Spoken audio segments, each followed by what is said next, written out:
Are you preparing for NEET, JEE, or school exams? Have you ever noticed how different you are from your batchmates or friends? Someone has a very strong memory, and someone is so quick at grasping concepts. Then why should everyone prepare the same way? Alan has been delivering results for the past 35 years. Building on this foundation, Alan brings you the Alan app, a new era of learning where everything for your preparation is specially designed for you using AI-powered technology. Let's take an example of Alicia from Mysore and Piyush from Vizag. As they study on the Alan app, we continuously analyze their performance. What topics are they weak at? Why and where they are going wrong? Based on these insights, personalized practice quizzes, study plans, and test strategies are generated for both of them. For instance, in Piyush's chemistry quiz, 50% of the questions are from organic chemistry because that's where he needs to focus. Alicia, on the other hand, needs to work on her speed. Not only that, the Alan app's study planner creates a weekly plan for every student, allowing them to focus solely on their studies. For Alicia, the plan focuses on practicing biomolecules this week, while Piyush needs to concentrate on atomic theory lectures and notes. Alan not only prepares you for the exam, but also supports you in every aspect of your journey. If you have doubts, you can instantly clarify them on the app or directly with the faculty. Feeling worried, nervous or confused? Connect with a mentor. Parents too get the right support through regular updates and PTMs so they can support you in the right way. We are offering free crash courses for 10th boards, JEE and NEET so that you can experience the new Alan app. Download the Alan app now.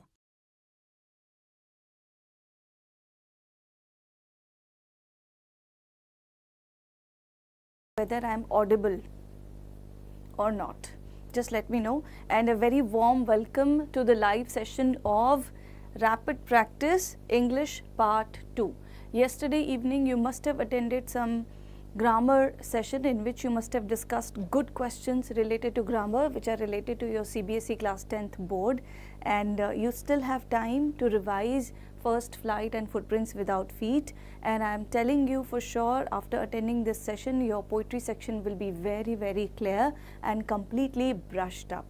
तो आप सब तैयार हैं poetry section को revise करने के लिए? हम आज फर्स्ट फ्लाइट का पोइट्री सेक्शन पिक करने वाले हैं बच्चों इन दिस पार्ट 2.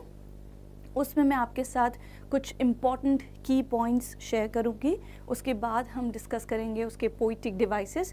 हर एक पोएम के पोइटिक डिवाइसेस हम डिस्कस करेंगे. After that we will also discuss some important questions, चाहे वो आपका एक्सट्रैक्ट हो या फिर आपके शॉर्ट आंसर टाइप हो या फिर आपका लॉन्ग आंसर टाइप हो.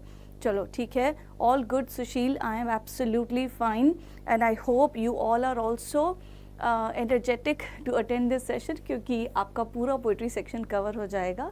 हाँ, फर्स्ट फ्लाइट की बुक अगर आप रखोगे आपके सामने, it will also help you, ताकि आपको ये भी कॉन्फिडेंस आ जाए कि अच्छा ये पोएम हमने पूरी कवर कर ली है. You can also put a tick in your index, जो आपका बुक का इंडेक्स है उस पर आप टिक लगा सकते हो कि ये वाली पोएम अब हमारी बिल्कुल क्लियर है. तो बहुत जल्दी हम स्टार्ट करेंगे. Let all the students join and then we can continue with the first poem of first flight poetry, जिसमें आपका सबसे पहला जो पोएम है that is dust of snow. And ये पूरा इंडेक्स यहाँ पे मैंने शो कर दिया है. आपकी जितनी भी पोएम्स हैं फर्स्ट फ्लाइट बुक के अंदर, वो सारी की सारी पोएम्स हमने यहाँ मेंशन करी हैं. आपकी कन्वीनियंस के लिए हमने पोइट्स के नाम भी यहाँ पे मेंशन कर दिए हैं ताकि आपको इजीली याद रहे कि कौन सी पोएम किसने लिखी है. Because CBSE also might ask you the name of the poet. Is it clear बच्चों, एवरीबडी? ग्रामर जो विल कल वैसे हो चुका है, कल का सेशन आप अटेंड करें. स्टिल आपके जितने भी डाउट्स हैं वो भी हम एंटरटेन करेंगे, but at the end of the session. अभी बहुत इम्पॉर्टेंट है, बिना टाइम को वेस्ट करे हम पोइट्री सेक्शन को इतना अच्छे से तैयार कर लें कि जितने भी क्वेश्चंस आते हैं पोइट्री से रिलेटेड वो सब आपके एकदम सही होने चाहिए, ठीक है। इंग्लिश का पेपर आप बहुत अच्छे से अटेम्प्ट कर सकते हो if you remember a few things, okay. So obviously you will have to memorise the poetic devices which I am going to tell you now. सब लोग तैयार हैं? ये पीडीएफ आपके साथ शेयर हो जाएगी, उसमें की पॉइंट्स, क्वेश्चंस, पोइटिक डिवाइसेस सब कुछ है। आपको पीडीएफ के लिए जॉट फॉर्म फिल करना पड़ेगा। जॉट फॉर्म का लिंक हमने चैट बॉक्स में शेयर कर दिया है, ठीक है। कमेंट सेक्शन में आपको जॉट फॉर्म मिल जाएगा, आप उसको फिल करेंगे, आपको पूरी पोइट्री सेक्शन का पीडीएफ अवेलेबल हो जाएगा, ठीक है बच्चों। Everybody, Ridhima, Advik, hello everyone, good morning, Radhe Radhe all of you, hello Sadhan, Parineeta. चलिए स्टार्ट करते हैं। Dust of snow which is written down by Robert Frost. उसके बाद हम करेंगे fire and ice which is also written by Robert Frost. A tiger in the zoo by Leslie Norris. How to tell wild animals bye Carolyn Wells. The ball poem by John Berryman. Amanda, Robin Klein. Trees, Adrienne Rich. Fog, Carl Sandburg. The Tale of Custard the Dragon, Ogden Nash, and the last poem for Anne Gregory, which is written down by William Butler Yeats. Hello Zaid, hello everyone. Once again, very warm welcome to the poetry section rapid revision. Okay, तो चलिए सबसे पहली Dust of Snow। तैयार हैं सब बच्चे? Dust of Snow का quick revision करने के लिए कुछ इंपॉर्टेंट की पॉइंट्स, उसके बाद figures of speech and then questions. So ये सीन देख के आपको पता चल रहा होगा कि सिंबॉलिक पोम है ये, and we also see that कि पोइट का मूड कैसा होता है उस इंसिडेंट से पहले। अच्छा, एक बार तो टेक्स्ट आई एम श्योर आपने रीड कर लिया होगा ताकि आपको ये की पॉइंट्स समझ में आ जाएं, यू नो। एक बार अच्छी रीडिंग के साथ टेक्स्ट ज़रूर कवर कर लें and then these points will be very helpful for you, okay. So before the crow falls the dust of snow on the poet and after that उसका mood कैसे change हो जाता है, ठीक है everybody.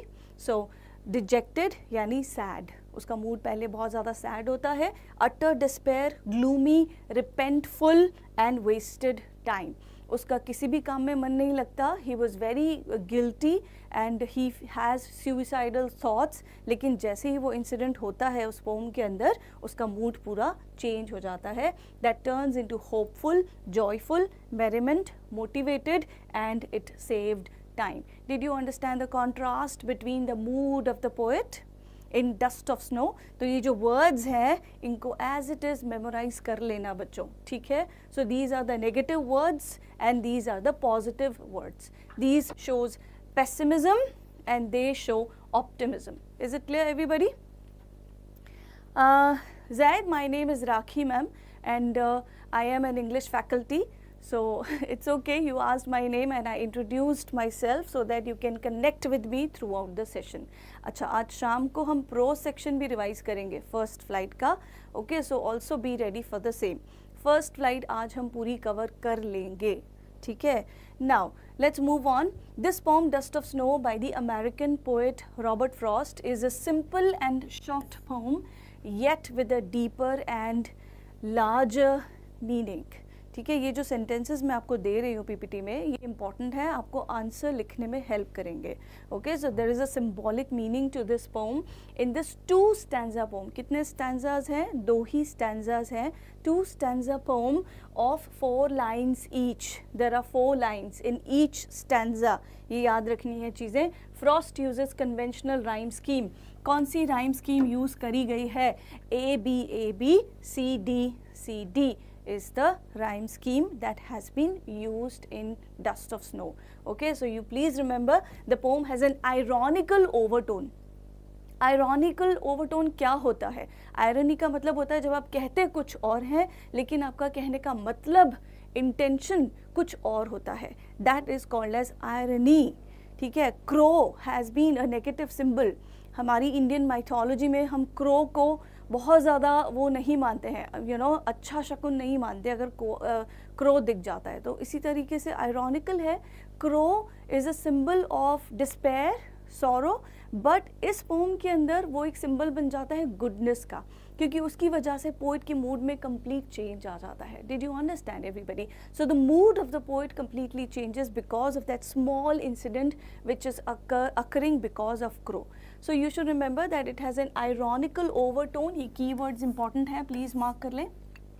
Though the crow is basically considered as a bad omen and the hemlock is associated with death, okay, even they can bring positive vibes to the poet. याद रखना है, नेचर कभी भी नेगेटिव नहीं होती है. Nature is a biggest healer. Okay, that is why it brings positive vibes to the poet and makes him cheerful. So everything has something good in it if you can think positively. कहते हैं ना, जैसा आपका नज़रिया होता है वैसे ही नज़ारा बन जाता है. If your perspective is positive, every situation seems positive. तो इसी तरीके से पोइट का मूड भी बहुत ज़्यादा पॉजिटिव हो जाता है इस इंसिडेंट के बाद. Frost presents nature in a very different way here. ये पॉइंट भी बहुत इंपॉर्टेंट है. Nature's healing power is highlighted in this poem.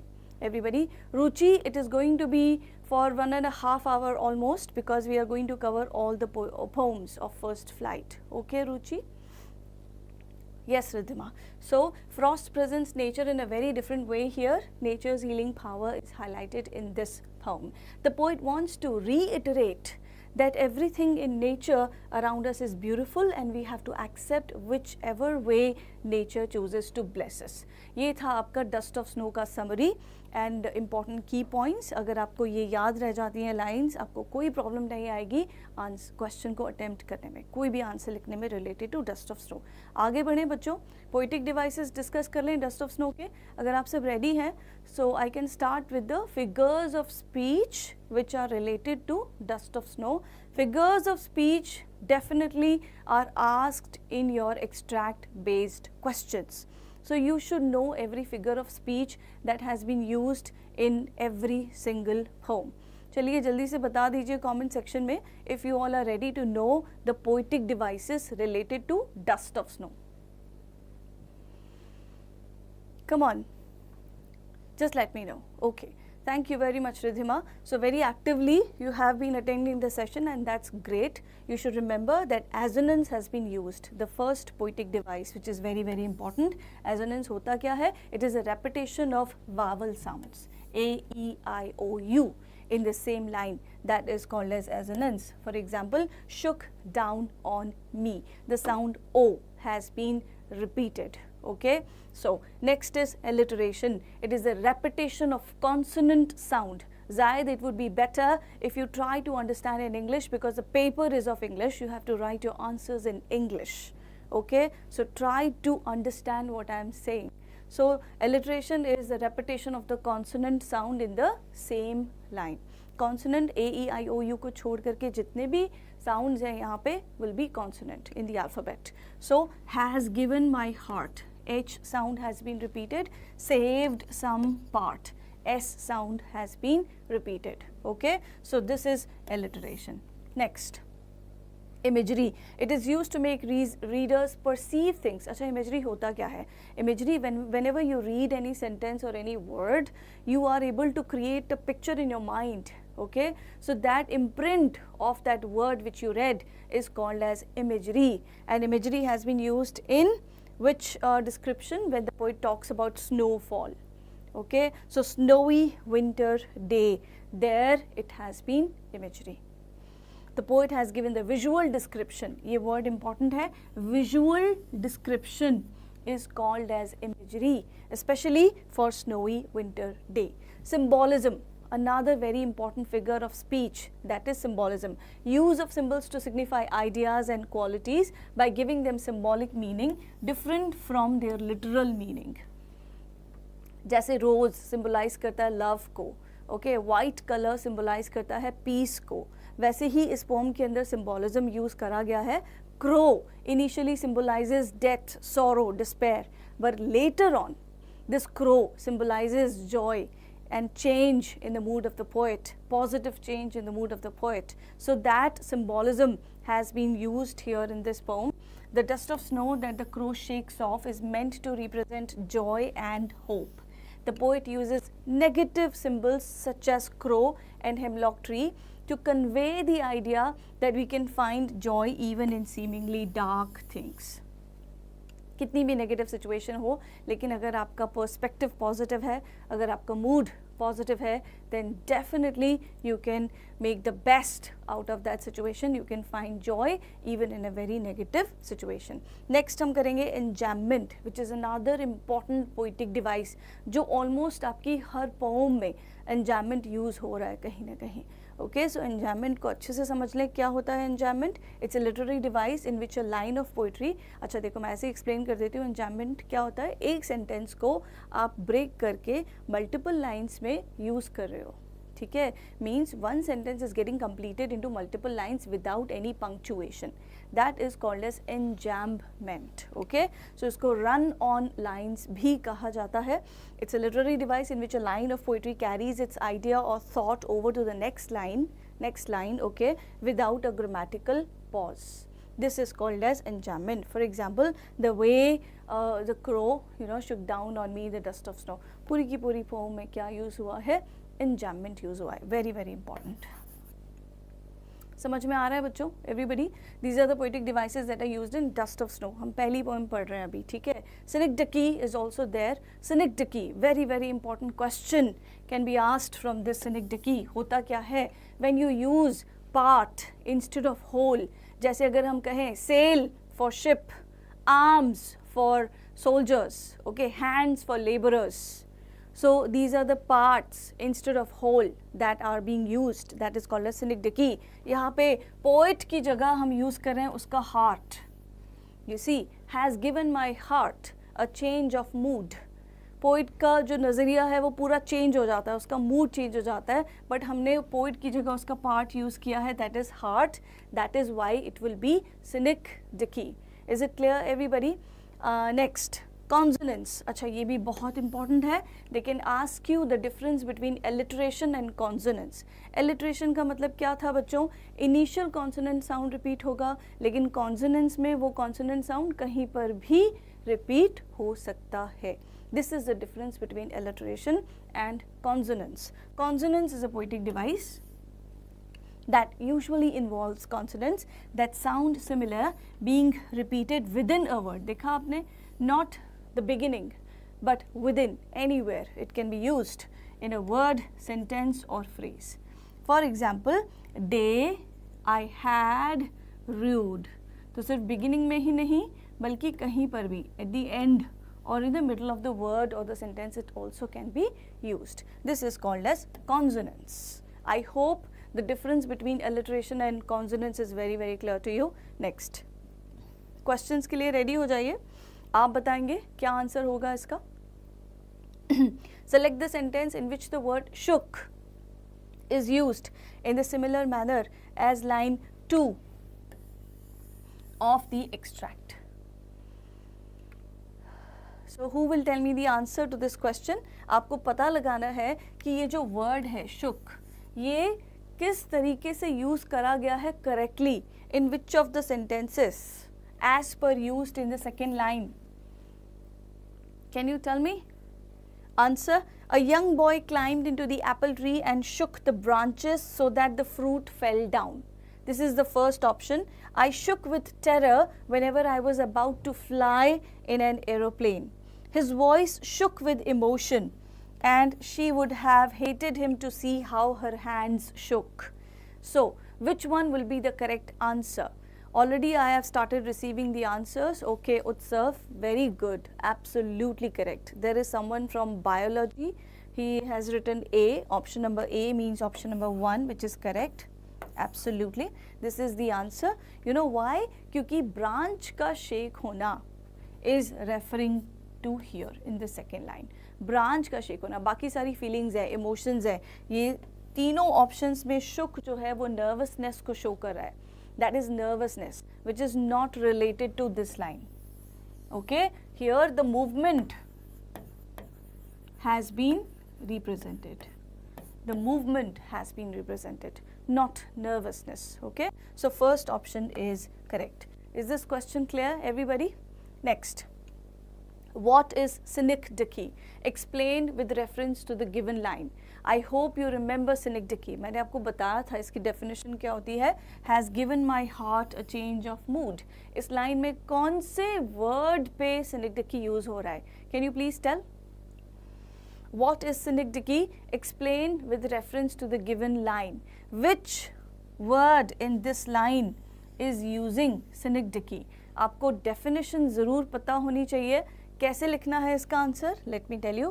सबसे पहले इसकी definition लिखेंगे. Synecdoche is a poetic device that uses a part to represent whole.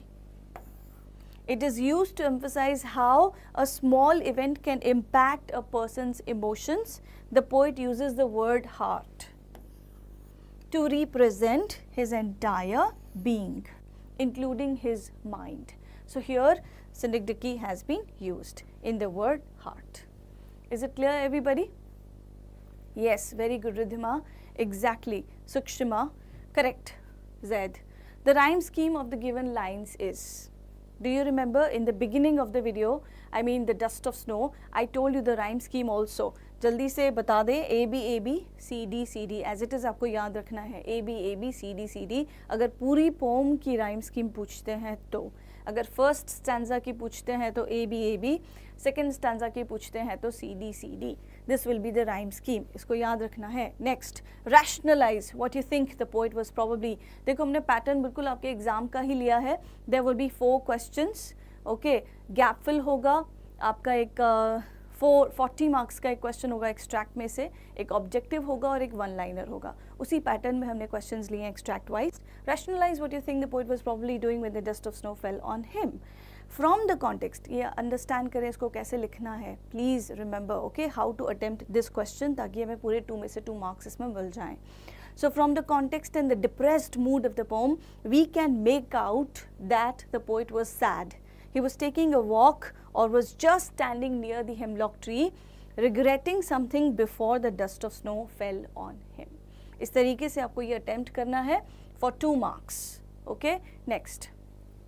Kogila, communicative English we are not taking beta because majority of the students have this course.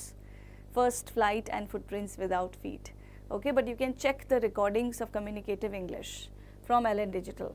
Now, short answer type भी एक आएगा. Justify the role of the crow in the poem Dust of Snow in changing the poet's mood.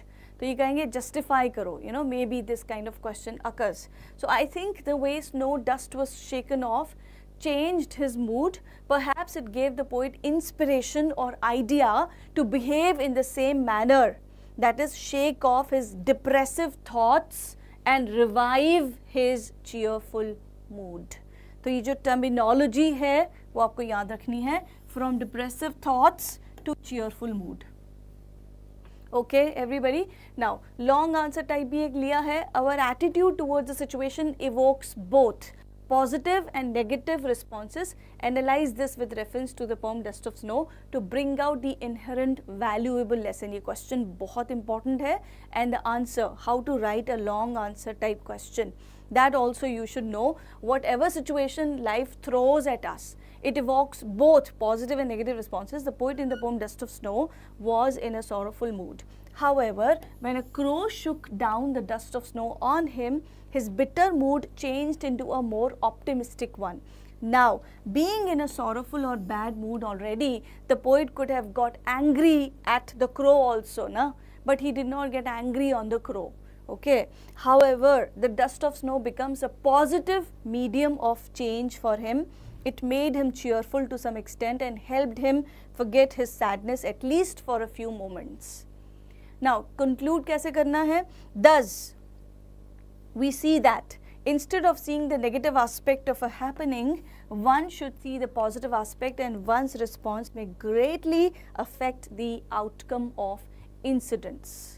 ठीक है, I know आपको लग रहा होगा कि हम कैसे लिखेंगे वहाँ एग्ज़ाम में, बट कुछ चीज़ें बच्चों आपको मेमोराइज़ करनी पड़ेगी. अगर ये पीडीएफ जब आप डाउनलोड कर लेंगे जॉट फॉर्म से, इस पीडीएफ को भी अगर आप थोड़ा सा अच्छे से ब्रश अप करके जाएंगे, it will help you a lot. Okay, so some key words, some points you can take up. Next poem के लिए रेडी हैं everybody?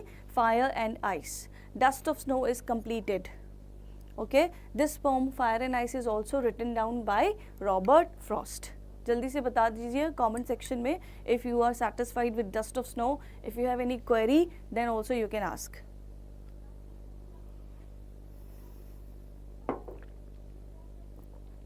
Exactly.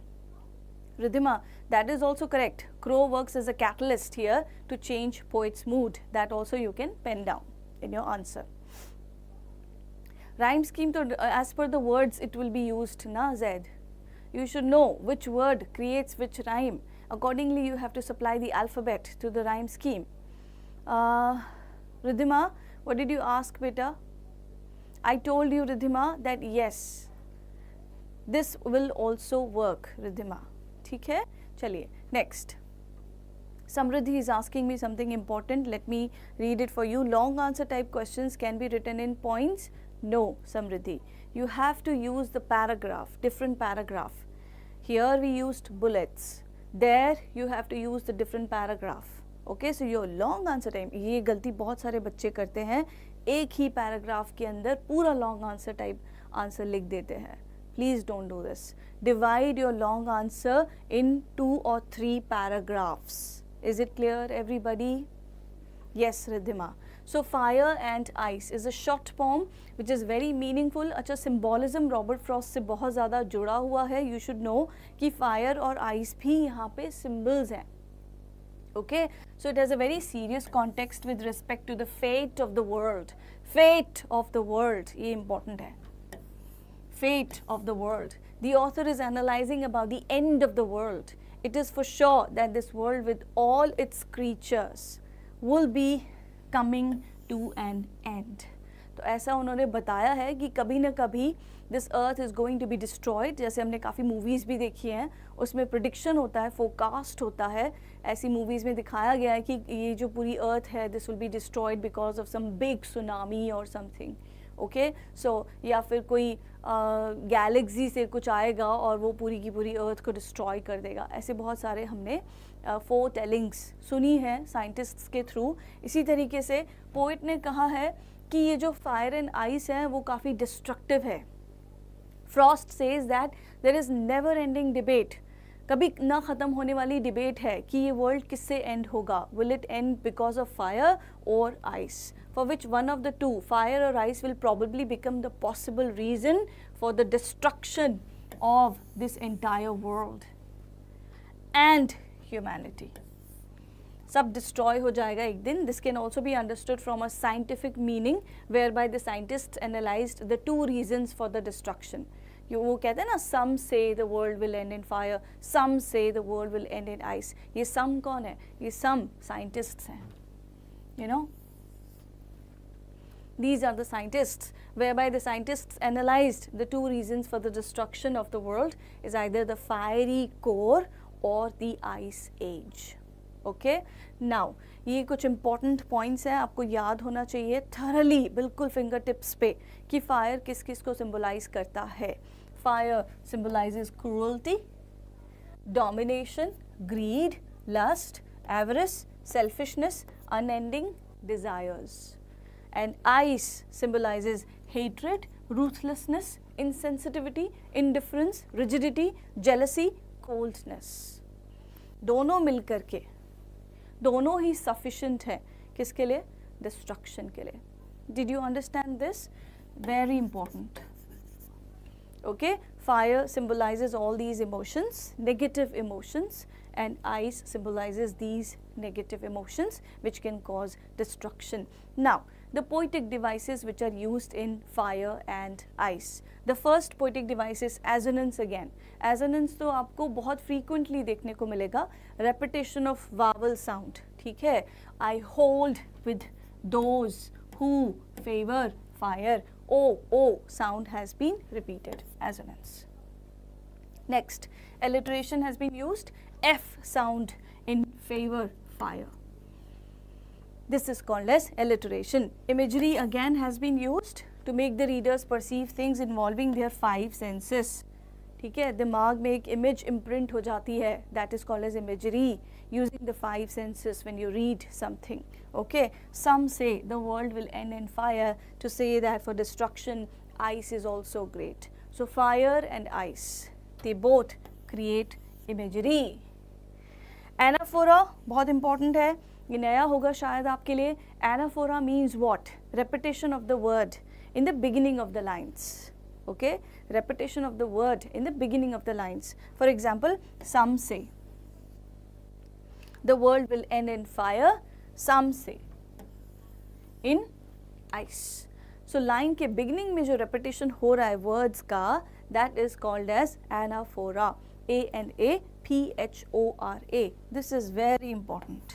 Remember this, okay? Symbolism of course use हो रहा है क्योंकि Robert Frost की pome है ना. So signify ideas and qualities. इसकी definition याद कर लें symbolism की, इस पे question आ सकता है, ठीक है? Ideas and qualities by giving them symbolic meaning different from their literal meaning. Fire is a symbol of desires and ice symbolizes insensitivity. Personification, very very important. When you personify any non-living thing or any animal, that is called as personification, is to give human qualities to inanimate objects. In this poem, fire and ice are capable of destruction. समझ में आ रहा है बच्चों? Fire and ice are capable of destruction. That is why we are personifying them by giving them a mind which is capable of destroying almost anything. तभी तो कहते हैं ना, बी पॉजिटिव. अगर माइंड सेट हमारा पॉजिटिव है तो ही life में सक्सेस पॉसिबल है. Otherwise only destruction will occur if the mind is negative और if your thinking is negative, so there will be destruction. That's why we should be positive, you know. So mind which is capable of destroying almost anything.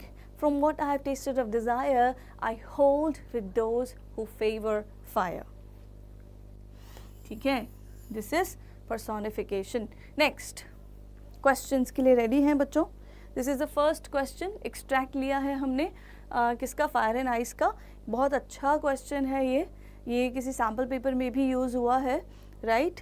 Select the option that correctly classifies the connotations of fire and ice as suggested in the poem. आपको 5 words दिए हुए हैं, 1 2 3 4 5. आपको choose करना है कौन सा fire के लिए है और कौन सा आइस के लिए है. Biology, some person is there in this class who has said that option number 4 will be the answer. 1, 2 and 4 stands for fire, 3 and 5 stand for ice, which is absolutely correct. Yes, Ridhima, this is the answer. Fire stands for rage, violence and desire, and ice represents indifference and insensitivity, cold attitude. You know, you don't have any sympathy. You have apathy, that is insensitivity, okay? Cold attitude. Yes, Utsav. Correct. Yes, Subarna and Sukshma. Great. So another question, pick out the antonym of inadequate from the above stanza. Inadequate का opposite क्या होगा बच्चों? What will be the antonym of inadequate from this stanza? Can you guess, everybody? It is easy. थोड़ी सी vocabulary आपकी होनी चाहिए of course, so that you can answer these questions which are related to vocabulary. क्योंकि vocabulary आपके chapters में से ही पूछी जा रही है ना, so ये याद होना चाहिए ना हमें. So enough, okay, and other word is suffice. Okay, suffice is actually correct. Inadequate का मतलब क्या होता है? Suffice, sufficient, sufficient, you know. Inadequate का opposite क्या होगा? Sufficient. That is more appropriate. This is the correct answer. Next question. The poetic device used in the line, from what I have tasted of desire, I hold with those who favor fire. You know, because suffice refers to exactly the opposite of inadequate, beta. That's why more appropriate. I'm not saying enough is wrong, but more appropriate will be suffice. Also, it is given in the extract, so we can't ignore the direct answer. Okay, beta? That is why you should go for the most appropriate answer. Did you understand? Okay, so answer here will be assonance. Very good, Rupal. Rupal has given the correct answer, that is assonance, because there is a repetition of O. Very frequently, O has been repeated. ठीक है? That is why it will be assonance first.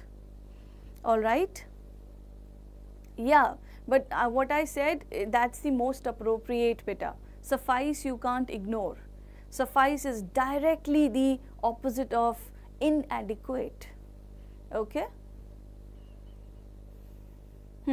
Okay, so assonance as there is repetition of sound O. Next. What is the speaker's alignment with those who favor fire? Suggest. Speaker's alignment with those who favor fire. ये one line question है, आपको one line में answer करना है इस question को. Answer कैसे लिखेंगे? देखो, the speakers alignment with those who favour ice. Ice है यहाँ पे, not fire but ice. Important है, थोड़ा सा ध्यान दें, कंफ्यूज नहीं होना है. Read the question properly there also. You have to be present minded while you are attempting the question paper. It's not fire, it's ice. Okay, so answer will be, suggests that they have seen the destructive consequences of a lack of empathy and emotional connection. इसका जीता जागता example मैं आपको दूंगी, जैसे Jews के साथ हुआ था. आई एम श्योर आपने सुना होगा कॉन्सेंट्रेशन कैंप्स में हिटलर ने क्या किया था ज्यूज के साथ. Do you remember? Hitler had no sympathy for Jews. That's why he had created concentration camps, gas chambers. Diary of Anne Frank अगर आपने पढ़ा होगा तो डायरी ऑफ एन फ्रैंक में आपने देखा होगा कि कैसे ज्यूज के अगेंस्ट था Hitler. So he had lack of sympathy. Did you understand? So lack of empathy and emotional connection can create destruction, havoc. Mass killing करी थी हिटलर ने. रिमेंबर, जीनोसाइड कमिट किया था. So you can also use these kinds of examples if there is any value based question related to fire and ice. Yes, exactly, Nazis, you know. So lack of empathy and emotional connection. Now अगर short type आता है इस pome में से तो किस type का होगा? What is the underlying idea of the poem fire and ice? Underlying idea तो आपको लिखना तो एक ही पैराग्राफ है क्योंकि शॉर्ट आंसर टाइप है. हमने जानबूझ के इसको पॉइंट्स में डिवाइड किया है ताकि आप याद कर सकें एज इट इज़. बहुत इंपॉर्टेंट क्वेश्चन है, एक ही पैराग्राफ में आएगा. द पोइट इक्वेट्स, ये वर्ड याद रखें, equates fire with desire and ice with hatred. Okay, both of these are growing with enormous speed. ये word भी याद रखें, keywords हैं ये सारे. Equates, enormous. If we don't check them, यहाँ पे check किसके लिए use हो रहा है? If we don't control them, the world will perish. ये word भी important है. Will be destroyed. It will be perished. Okay, so we must restrain. क्या करना चाहिए? कंट्रोल करना चाहिए, डिसिप्लिन होना चाहिए. You know, restrain our desires and love for our fellow beings. Did you understand this question? This is the underlying idea of the poem fire and ice. ये PDF आपको मिल जाएगी if you fill the jot form. It will be helpful for you to revise at the 11th hour. So long answer type question. Discuss how extreme behaviour, कुछ लोगों का extreme behaviour होता है, ठीक है, वो बहुत वायलेंस क्रिएट करते हैं. Remember footprints without feet. एक तरफ वो साइंटिस्ट है जो इतनी अच्छी उसने डिस्कवरी करी है टू बी इनविजिबल, लेकिन वो अनएथिकल होता है. दूसरी तरफ हमारे पास एल्बर्ट आइंस्टाइन थे. Remember, truly beautiful mind. कितने अलग है. एक रिचर्ड ईब्राइट है आपका, the making of a scientist में रिचर्ड ईब्राइट. दोनों के कैरेक्टर में कंपैरिजन पूछ सकते हैं, रिचर्ड ईब्राइट एंड ग्रिफिन. सो इस तरीके का कंपैरिजन एंड कॉन्ट्रास्ट आपको आना चाहिए बच्चों, वो भी आपके साथ डिस्कस करेंगे, don't worry. But first let's finish poetry section. Discuss how extreme behaviour can hasten the end of the world with respect to fire and ice. ये आपका लॉन्ग आंसर टाइप है, इस तरीके से आपको लिखना है. मैं जल्दी से रीड कर देती हूँ, इंपॉर्टेंट वर्ड्स हाईलाइट कर देती हूँ so that you remember. Fire symbolises desire, ice symbolises insensitivity. शुरुआत ही इससे करनी है, ठीक है. Desire is a kind of intense love और want that focuses people on possessing more and more and acquiring. Our society is full of people who spend their lives working to get a bigger and better TV, a more stylish car, or a more extravagant house. This kind of desire can lead people to destruction in the form of bankruptcy or even broken relationships. Okay? Frost's poem speaks on the issue of greed, corrupting people and even society. The power of hatred, which is symbolized by ice, is just as great as desire. While desire consumes quickly, hatred produces shy yet restrained devastation. Okay, here is the root cause of racism and war. It can linger in people's mind for a lifetime. Moreover, it consumes the hater even more than the person hated. It thus ruins lives. क्या हम इस question को relate कर सकते हैं Nelson Mandela से? जिस तरीके से ब्लैक्स के साथ, जिस तरीके से साउथ अफ्रीकन के साथ ट्रीट किया गया था उनको, जिस तरीके से जैसे बिहेव करते थे, apartheid, I am sure you must have read about it, a long walk to freedom. So there can be a comparison बच्चों, ठीक है, comparison between what, this question and the people, how they were treated during Nelson Mandela's time in South Africa. Okay, so you should know कि ऐसा कैसे compare कर सकते हैं, contrast कर सकते हैं. You can use this paragraph to refer to Nelson Mandela and other black people in South Africa, right. So वो कहते हैं ना, oppressor and oppressed both are not free.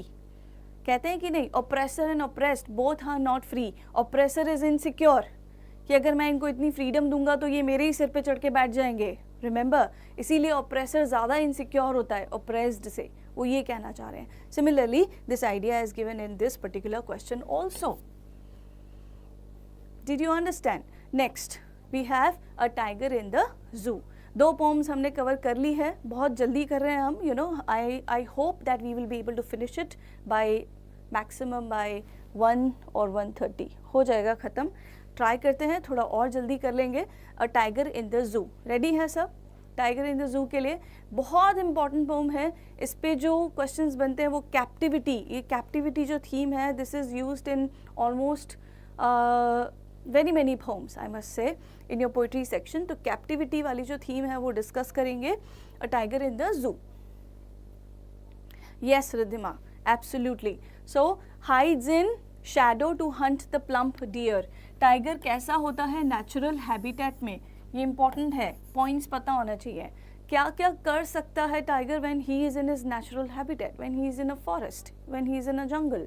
Okay, so he hides in shadow, darkness, to hunt the plump fat deer, terrorizes the villagers by sharp teeth and powerful paws, enjoys moving freely around the houses situated on the edge of the jungle. Remember, वो कैसे लोगों को डराता है जो जंगल के periphery पे रहते हैं, जो जंगल के एज पे रहते हैं. knows no boundaries and limits. Okay, enjoys his liberty and surroundings. तो concept of freedom and captivity याद रखें please. concept of freedom and captivity has been highlighted again here. Okay, similarly in Nelson Mandela, इसके साथ भी compare करने को कहा जा सकता है. Okay, so you should know. And tiger in a cage, कैसा होता है tiger in a cage? Keeps on stalking, walking inside the cage in a quiet rage. Okay, forced to be a showpiece or piece of entertainment for the visitors. Devoid of freedom, feels unhappy, rather frustrated, restless, angry, yearns for freedom, craves for freedom, desires freedom, keeps on staring at the brilliant stars in the sky. Okay, this is tiger in a cage. तो ये contrast clear है बच्चों? Tiger in a forest, tiger in a cage. Freedom, captivity. समझ में आ रहा है? Are you able to follow? Next, poetic devices करेंगे. A tiger in the zoo के. Personification use हुआ है. Very important again. Okay? Can we add that he ignores the visitors? Of course. He ignores the visitors. He is least interested because he knows that these are the people only who have put me in this situation, right?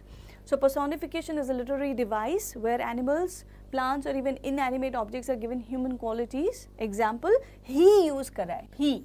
Tiger के लिए क्या use करा है? He instead of it, because we are considering it as a human being. He has feelings, emotions. That is why we are personifying the tiger. Thus the tiger has been personified. दूसरा poetic device. Which one? Metaphor. Comparison between two things without using the words like or as. That's called as metaphor. Okay, like और as किस में use होगा? Simile में. Metaphor में कोई like और as use नहीं होगा. Still there will be a comparison. The paws of the tiger have been compared with velvet. Velvet is a very soft fabric. Remember, fabric होता है बहुत ही soft. Velvet उससे कंपेयर किया गया है टाइगर के feet को, उसके paws को. Is it clear, everybody? This is metaphor. Third, enjambment. इसमें भी यूज हुआ है continuation of one sentence into multiple lines without using any punctuation. That is called as enjambment. Remember, Sukshima, of course, the tone is satiric because the poet doesn't want tiger in a cage. So he is kind of didactic. He is giving us a very strong message that everybody craves for freedom. We are not the ones who should take away anyone's freedom. Okay, Sukshima? Now, imagery है. Imagery क्या होता है? The poetic device, बताया है मैंने आपको बहुत बार, visual description जो होता है ना, which creates an image in your mind, that is called as imagery. The poet has given detailed visual description about the tiger. जैसे he stalks in his vivid stripes. Vivid stripes पढ़ते ही हमें पता चल रहा है कि अच्छा टाइगर की बात हो रही है. ठीक है? Okay, रिद्धिमा. Next, assonance है repetition of the vowel sound. ये बहुत important है. Assonance बार बार आ रहा है. Frequently, definitely question will be asked. Assonance. Okay, O, O or I, any vowel sound is repeated. That's called as assonance. ठीक है? He stalks in his vivid stripes. And here, again, I. His quiet rage. Next, consonants are stalks in his vivid stripes.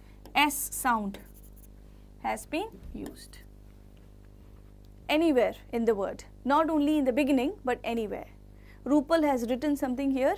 Poet is in deep sorrow after seeing tiger in the cage. Yes, of course, but he is also giving us a strong message not to keep the tigers for our entertainment's sake. Okay, let them be free in the forest. Next, oxymoron, very, very important. Do you know what is oxymoron? क्या होता है oxymoron?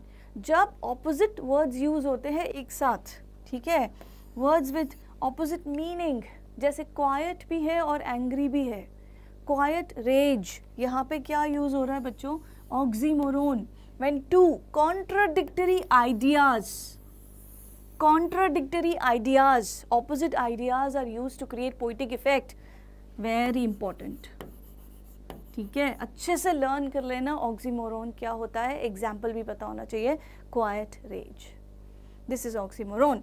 सिनिकडकी, we have used synecdoche in heart. Remember dust of snow. ऐसे ही यहाँ पे भी सिनिकडकी use हो रहा है. Here the poet has used the phrase vivid stripes for the whole body of the tiger. Vivid stripes. Some child has asked me the difference between irony and oxymoron. Very good question. So irony is when you say something but the intention is opposite. जैसे अगर मैंने कहा, oh, Sukshima is very, you can say,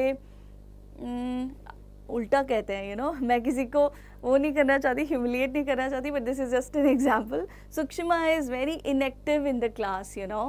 तो लेकिन मैं कहना चाह रही हूँ Sukshma is highly active in the class. What I say I mean opposite to that. Intention आ जाता है यहाँ पे आयरनी में.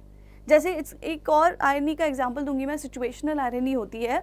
सपोज आप एग्जाम में बहुत अच्छी तैयारी के साथ गए, ठीक है, सब कुछ बहुत बढ़िया, पेन वेन सब ले लिया, पाउच ले लिया, हॉल टिकट वगैरह सब ले लिया. अब आपने सोचा था बस जैसे ही क्वेश्चन पेपर आएगा और मैं फटाफट से लिखना शुरू कर दूंगा. लेकिन जैसे ही आपने शुरू किया और पढ़ने लगे क्वेश्चन पेपर को, ठीक है, तो चश्मा तो घर पे ही रह गया.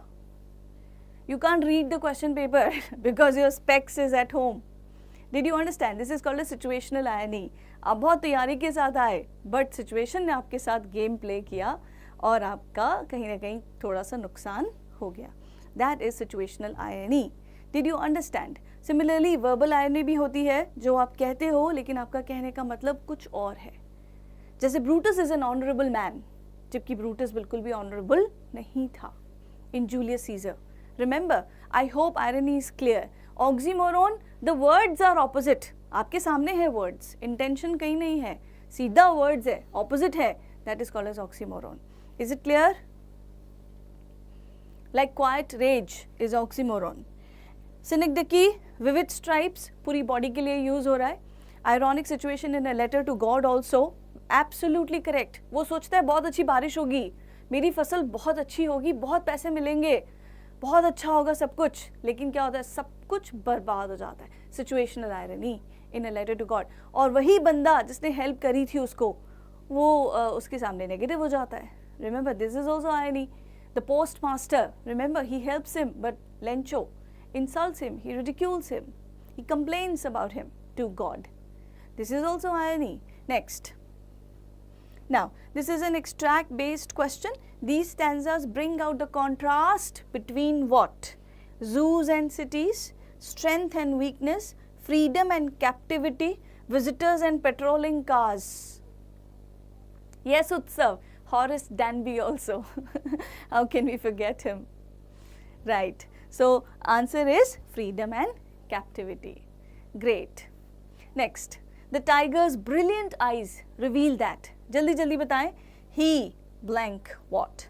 The tiger's brilliant eyes reveal that he hopes to be free and in the wild someday. He hopes to be free and in the wild someday. Next question. Where is the concrete cell? Is it in the jungle or in the zoo? Where is the concrete cell? Remember, forest or zoo, jungle or zoo? Tell me. Yeah, it is in the zoo.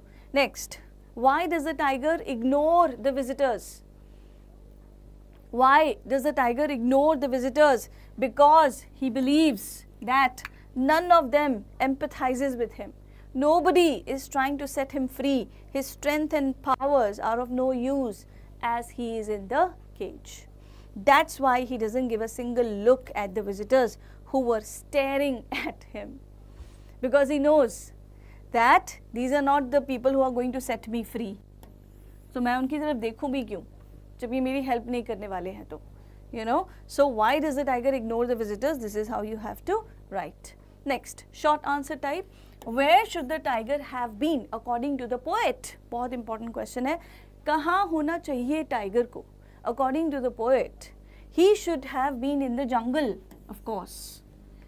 Lurking in shadow. ये line ज़रूर लिखनी है बच्चों आपको. Textual lines you have to mention in your answer to get good marks. Okay. Lurking in the shadow of long grass to prey on the deer near the water hole. Textual words हैं ये सारे, ठीक है. He should be on the outskirts of the jungle, snarling around houses and terrifying villagers. Clear? Next. Is it right to confine wild animals into cages? Value based question है. Why or why not? ठीक है, इसका answer कैसे लिखेंगे? Wild animals are meant to live in the wild. Read करेंगे, आपको poem भी याद हो जाएगी. Read along with me. You read it, okay? So that you remember. They are not meant to be caged and displayed in the zoos. We all know that the majestic species of tiger is on the verge of extinction. There used to be a time when they used to roam proudly and freely in the jungle. They are not meant to live a life in confinement. Confinement, word important hai. They also have the right to freedom like all other human beings. Confinement leads to depression and misery. जब corona के time पे lockdown में थे सब, कैसा feel हो रहा था? Remember, misery, depression. Same is the case with everyone who is in the cage. Did you understand, everybody? Yes, Rupal. Moreover, their offsprings lose the hunting capabilities as they are not trained to hunt in the wild. Naturally, जब hunt नहीं करेंगे तो उनको पता ही नहीं चलेगा ना शिकार कैसे करना है, अगर zoo में ही रखेंगे तो. As a result, they would not be able to feed themselves. Furthermore, ये connectors important है बच्चों long answer type में, ठीक है? Moreover, furthermore, thus, they connect your paragraphs. Confining wild animals disturbs the whole ecological balance. We should thus let the animals run free in the wild. They belong to the forest and not to the cage. This is how you present your answer properly. Long answer time 3 to 4 paragraphs में होना चाहिए, याद रखना है इस बात को, बार बार कह रही हूँ मैं, लॉन्ग आंसर एक पैराग्राफ में नहीं प्रेजेंट करना है, 3 to 4 पैराग्राफ्स में प्रेजेंट करना है. How to tell wild animals. Ready है how to tell wild animals के लिए? किसने लिखी है? Do you remember how to tell wild animals? ज़रा बताएं, who has written this poem how to tell wild animals? No, but it is necessary that when we stop the confinement of animals, we must also protect them from poaching while they are free in the jungle. Of course, that's our responsibility. For that, we can create sanctuaries, na? Instead of zoos, we can create a natural habitat, isn't it?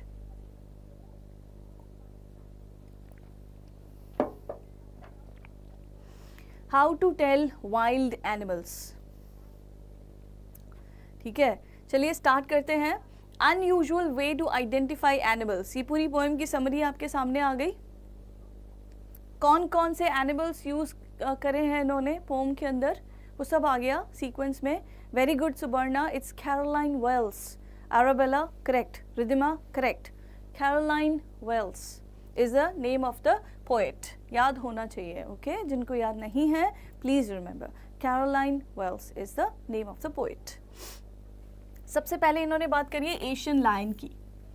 इसकी characteristics याद होनी चाहिए बच्चों. Yellow brown in colour, roars strongly, that is Asian lion. उसके बाद उन्होंने बात करी है Bengal tiger. Yellowish skin with black stripes, kills and eat you up. Then the poet talks about leopard.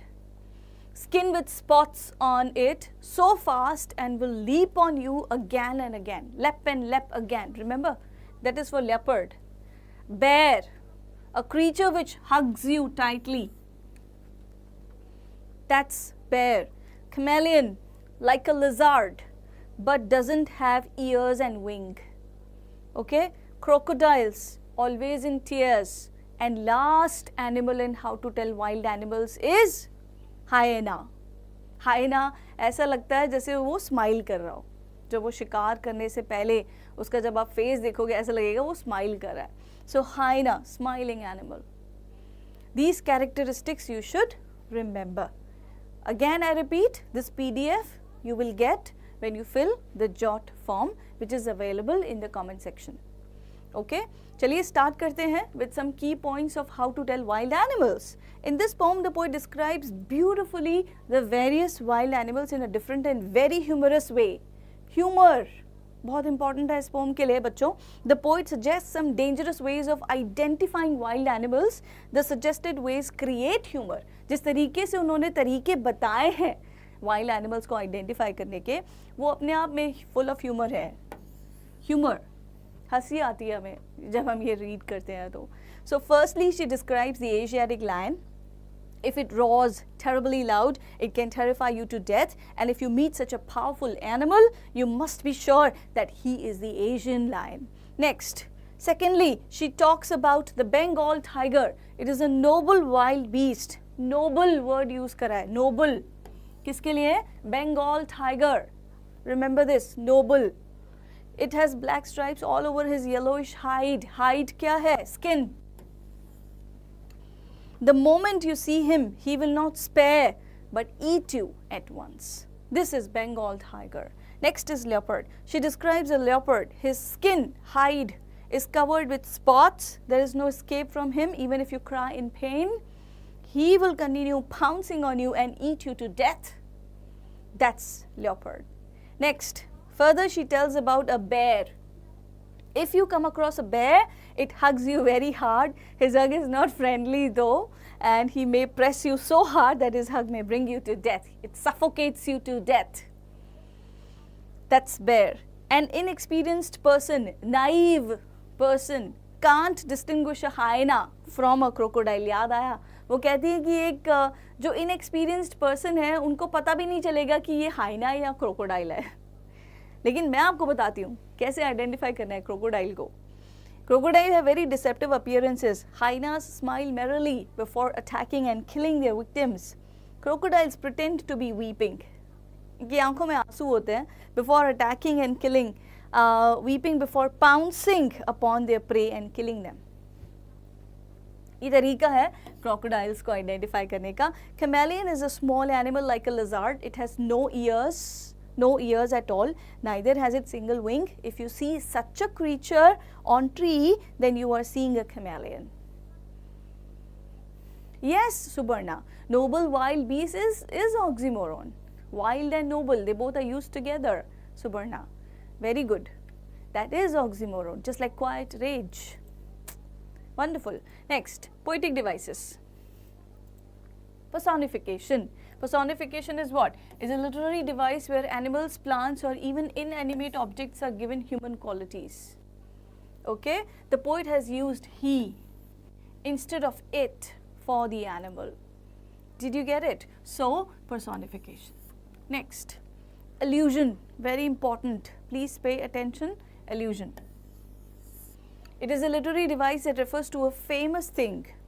जैसे अगर हैरी पॉटर की बात करें बीच में, किसी और स्टोरी के बीच में हैरी पॉटर की बात करने लग जाएंगे, तो वो क्या हो जाएगा? रेफरेंस. रेफरेंस और allusion भी कहते हैं उसको. When you refer to something else, that is allusion. Bengal tiger की बात हो रही है, किसी ऐसे वैसे टाइगर की नहीं, बंगाल टाइगर, तो allusion होगा वो अपने आप में, reference होगा. Enjambment फिर से यूज हो रहा है. Continuation of a sentence into multiple lines, ये बहुत बार पढ़ चुके हैं. Enjambment, okay? Phrase from one line of poetry to the next. Next, inversion. फिर से important. Inversion. Inversion जैसे interrogative sentence में use होता है. First you use the verb and then subject. First verb and then subject combination. Okay, that is inversion. The Bengal tiger to discern. तो कैसे होना चाहिए? If you want to discern the Bengal tiger. लेकिन हमने इसको reverse कर दिया, order को रिवर्स कर दिया. पहले हमने लिख दिया बंगाल टाइगर, उसके बाद हमने लिख दिया to discern. Did you get it? This is inversion. Are you following me, everybody? So inversion, enjambment, allusion, personification. Oxymoron अभी अभी हमने बात करी, noble wild beast. जैसे सुपर्णा ने कहा, that is oxymoron. Assonance, this poetic device refers to vowel sound. फिर से आया है vowel sound. आप देखें कितना ज़्यादा यूज हो रहा है assonance. You should go, should to you roars. Or if sometime when roaming round, do not good to roar, do no good to roar, strolling forth you. So O sound has been frequently used. It's a vowel. That's why assonance. Next, consonants, repetition of the same consonant sound in a line, not in the beginning of the word, but anywhere. That's single wing, GG sound. This is called as consonants. Did you understand? This is different from alliteration. No, it doesn't. It will be without punctuations, beta. You can change your name. Instead of biology, you please mention your real name. Okay? So instead of enjambment, what I said, enjambment doesn't include any punctuations. It is the use of multiple lines for the single sentence without any punctuations. That's enjambment. Okay? Is it clear? Next, alliteration. He has when walking, who hugs, be bare, novice, nonplus, he hasn't. So consonant sounds are repeated in these phrases. W, W here, H sound here, who hugs, her consonant sound here. Again, B sound, be bare, novice, nonplus, N sound. This is called as alliteration. Like Betty bought butter, butter was bitter, Betty bought better butter to make the bitter butter better. याद आया? She sells seashells on the seashore. So ये सारे alliteration, tongue twisters alliteration में आएंगे. Next. अच्छा question है. Complete the analogy. कौन बताएगा? जल्दी से बताएं. Yes, of course, Ridhima. सारे vowels. A, E, I, O, U. If they are repeated, assonance. Okay? Show, conceal. Clear skin का opposite क्या होगा from the extract? Can you guess?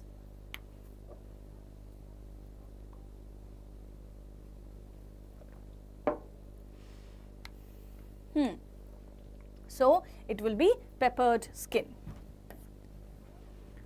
Opposite of clear skin will be peppered skin. It is for the leopard. Next.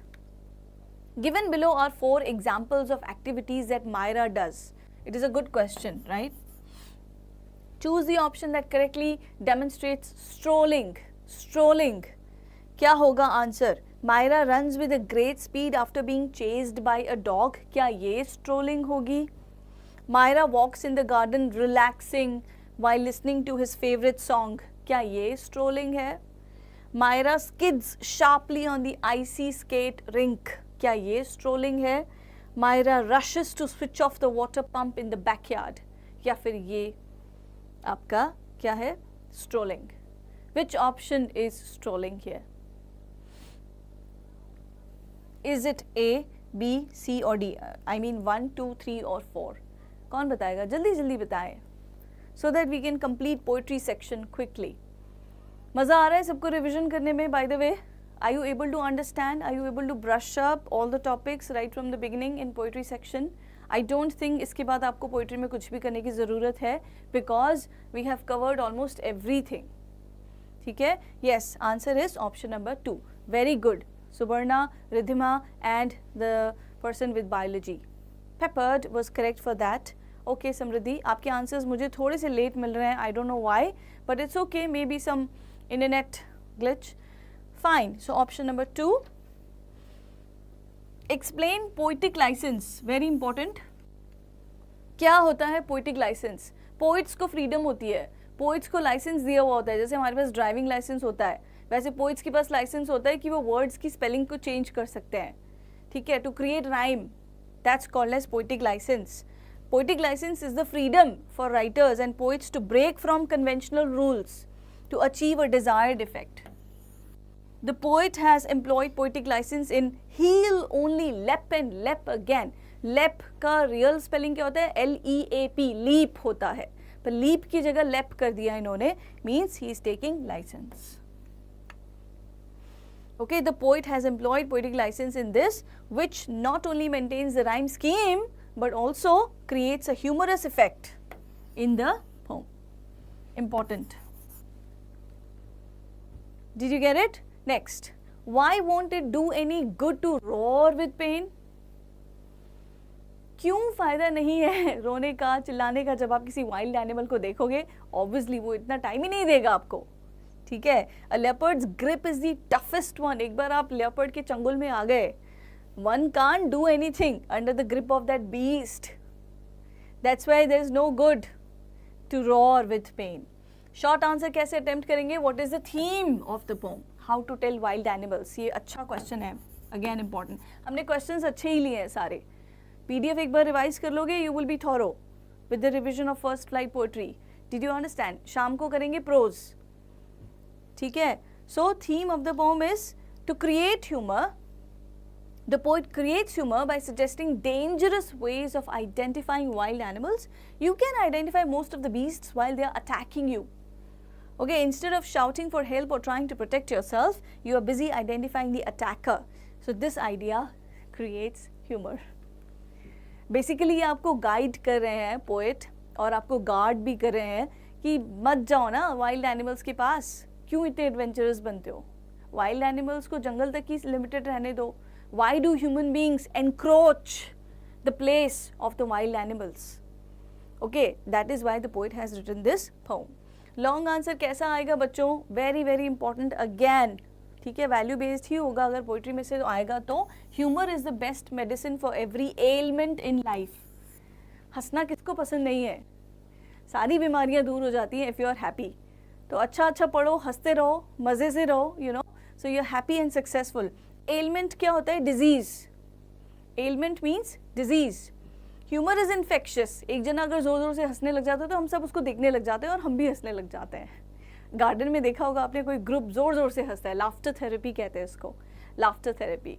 Similarly, humor is shared. It binds people together and increases happiness. Okay? All right, Pranav. All right. So, it binds people together and increases happiness. Humor strengthens our immune system, boosts our energy, diminishes pain and protects us from the damaging effects of stress. बहुत generally आपने answer को शुरू किया कि humour करता क्या है, ठीक है, हमारी बॉडी के साथ ह्यूमर क्या करता है, हमें स्ट्रेस से दूर रखता है ह्यूमर। ऐसे ही स्टार्ट करना है लॉन्ग आंसर को। Next, it is a priceless medicine for every element in life, the poet in the poem how to tell. अब इसको रेफर करना है, पोम को रेफर करना है सेकेंड पैराग्राफ में, ठीक है। कैसे करेंगे, नाम लिखेंगे पोम का और पोइट का अगर याद है तो वो भी लिखेंगे। Creates humour by describing various beasts of prey. The way the poet explains the things is very funny yet interesting. The poet has depicted the wildlife very vividly and in a lively manner. While reading the poem, the readers enjoy the poet's work and it leaves them refreshed and happy. That's all about humor is the best medicine for every ailment in life. Next poem आ चुकी है आपके सामने, The Ball Poem. Epistemology of loss, याद आया किसी को? Epistemology, वो बच्चा खेल रहा होता है बॉल के साथ, एकदम से उसकी बॉल पानी में चली जाती है। ये हमेशा सबके साथ होता है लाइफ में, कभी ना कभी हमारी जो बहुत प्रेशियस चीज़ है वो हमसे दूर चली जाती है, खो जाती है हमसे। तो क्या करना चाहिए, how to behave, how to respond? रोना चाहिए, क्रिप करना चाहिए, सुसाइड कमिट कर लेना चाहिए, क्या करना चाहिए, या फिर उसको चैलेंज की तरह लेना चाहिए? You no, so this is the message which is conveyed bye The Ball Poem, which is written down by American poet John Berryman.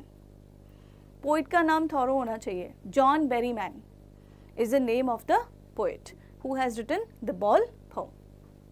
Start करें बच्चों।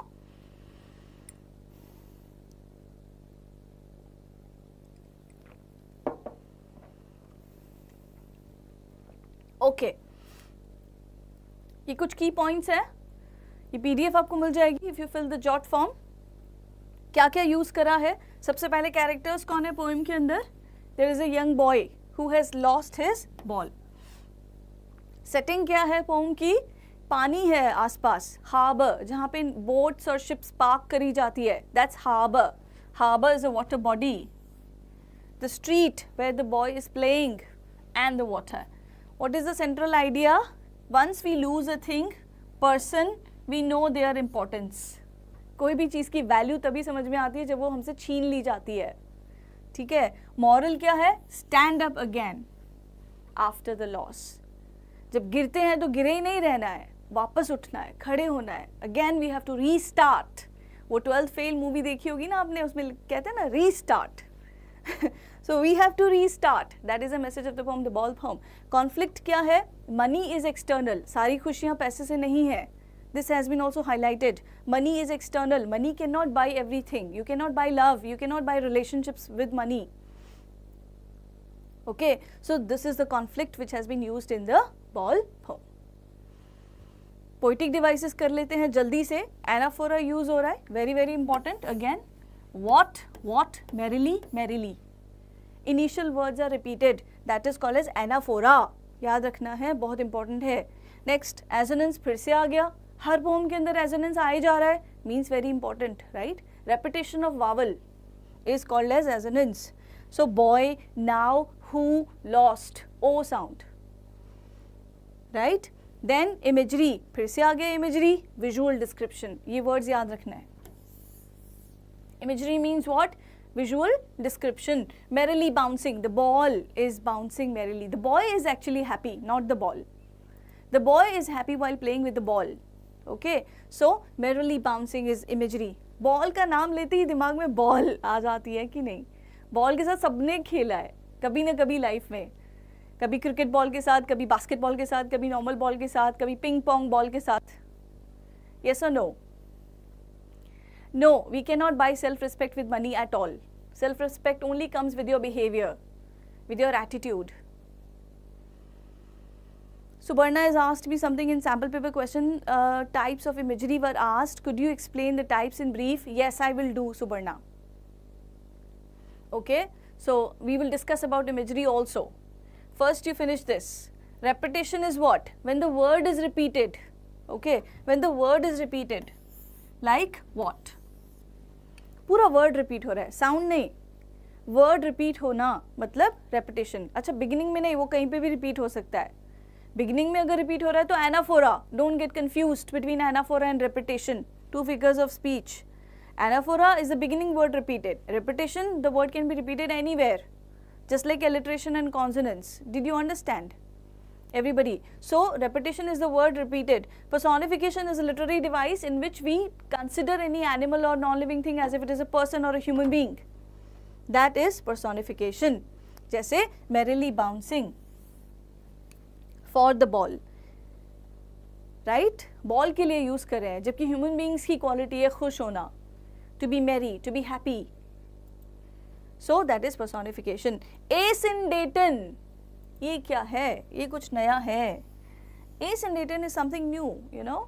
When you use the words in a sentence without any connector, without any conjunction. Why? Because you want to emphasize. You want to lay stress upon something. Yes, Riddhima, anaphora is also repetition, but anaphora takes the initial word repeated, beta. First word will be repeated, that is anaphora. Okay, Riddhima? So, asyndeton is what? A dime, another ball, worthless.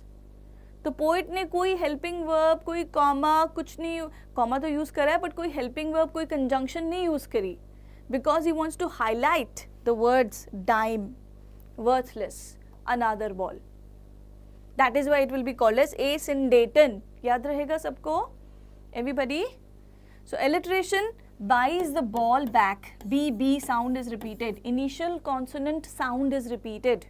That is alliteration. Next, symbolism. Again important. जैसे fire and ice में symbolism था, dust of snow में symbolism था, वैसे ही the ball poem में भी symbolism है. Ball क्या symbolize कर रहा है? What? Childhood of the poet. बचपन एक बार चला गया तो वापस लौट के नहीं आएगा. Okay, so that is why it is said that carpe diem, live your life to the fullest, because once your life is past, you cannot take it back. Did you understand? Yes, Pranav, anaphora is also a type of repetition, but not exactly repetition, because repetition is the repetition of word anywhere in the line. Repetition अपने आप में एक अलग से poetic device है. Anaphora is a part of repetition. Did you understand? So, it is a thin line of difference between these figures of speech. Okay, so yes, innocence also is symbolized by ball, because the boy is innocent. He doesn't know. Life के lessons अभी उसने नहीं सीखे हैं. Life lessons है, छोटा है ना अभी, जैसे जैसे बड़ा होगा वैसे वैसे experiences आएंगे. You know, trials and tribulations of life. So that also symbolizes innocence. They can't be brought back. It was also used as a symbol of possession, belonging. Are you following me, everybody? The poet feels that there is no point consoling the boy. क्यों? ऐसा क्यों? Because whatever he has lost is irretrievable, can't be given back. उसकी जो memories हैं उस ball के साथ, क्या वो वापस आ सकती हैं? नहीं आ सकती ना. So is irretrievable. Next. Merrily over, there it is in the water. ये dash क्या represent कर रहा है? The dash here is meant to convey what? Some familiar experience, a feeling of excitement, a sense of unexpected interruption. खिलते खिलते खिलते एकदम से पानी में चली गई बॉल. क्या symbolize कर रहा है? क्या reflect कर रहा है ये dash? Is it some thoughtful moment? Very good, Pranav.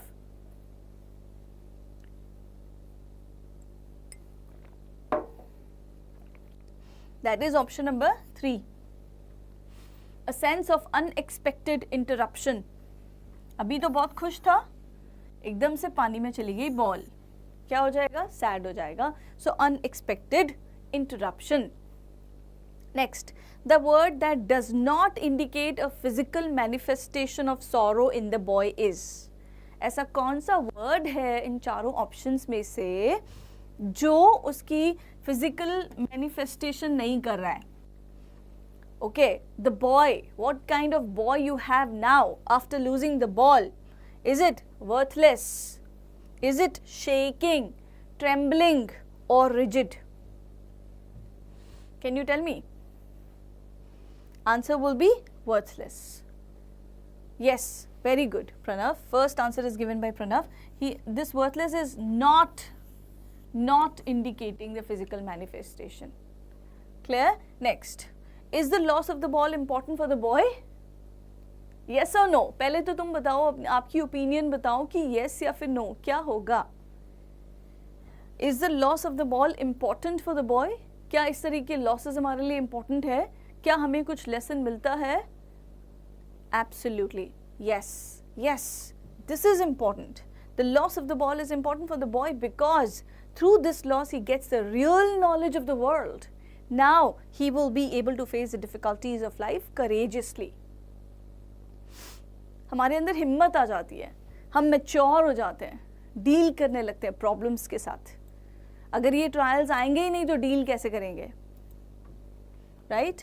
Short, why does the poet think that it is useless to give the following suggestion to the boy? No use to say, oh, there are other balls. क्योंकि वो बहुत ज़्यादा attached है उस ball के साथ. You can't simply tell him, अरे कोई बात नहीं, दूसरी बॉल ले लेंगे ना. अगर हमारे close near and dear ones हमसे दूर चले जाते हैं तो क्या हम कहते हैं कोई बात नहीं दूसरे ले आएंगे? नहीं कह सकते, right? Our memories are attached with those people only. So according to the poet, it is useless to console the boy by saying that he cannot get another ball. I mean, he can get another ball in place of the lost one. The boy had a long association with the ball. It was thus useless to give him such a suggestion because he wanted to get back the ball that he had lost. Exactly, Ridhima. Yes, Pranav. Valli also got the message, life lesson in Madam Rides the Bus. ठीक है? That joys and sorrows are two sides of the same coin. Okay. Long answer क्या हो सकता है? Should the boy be allowed to grieve for his ball?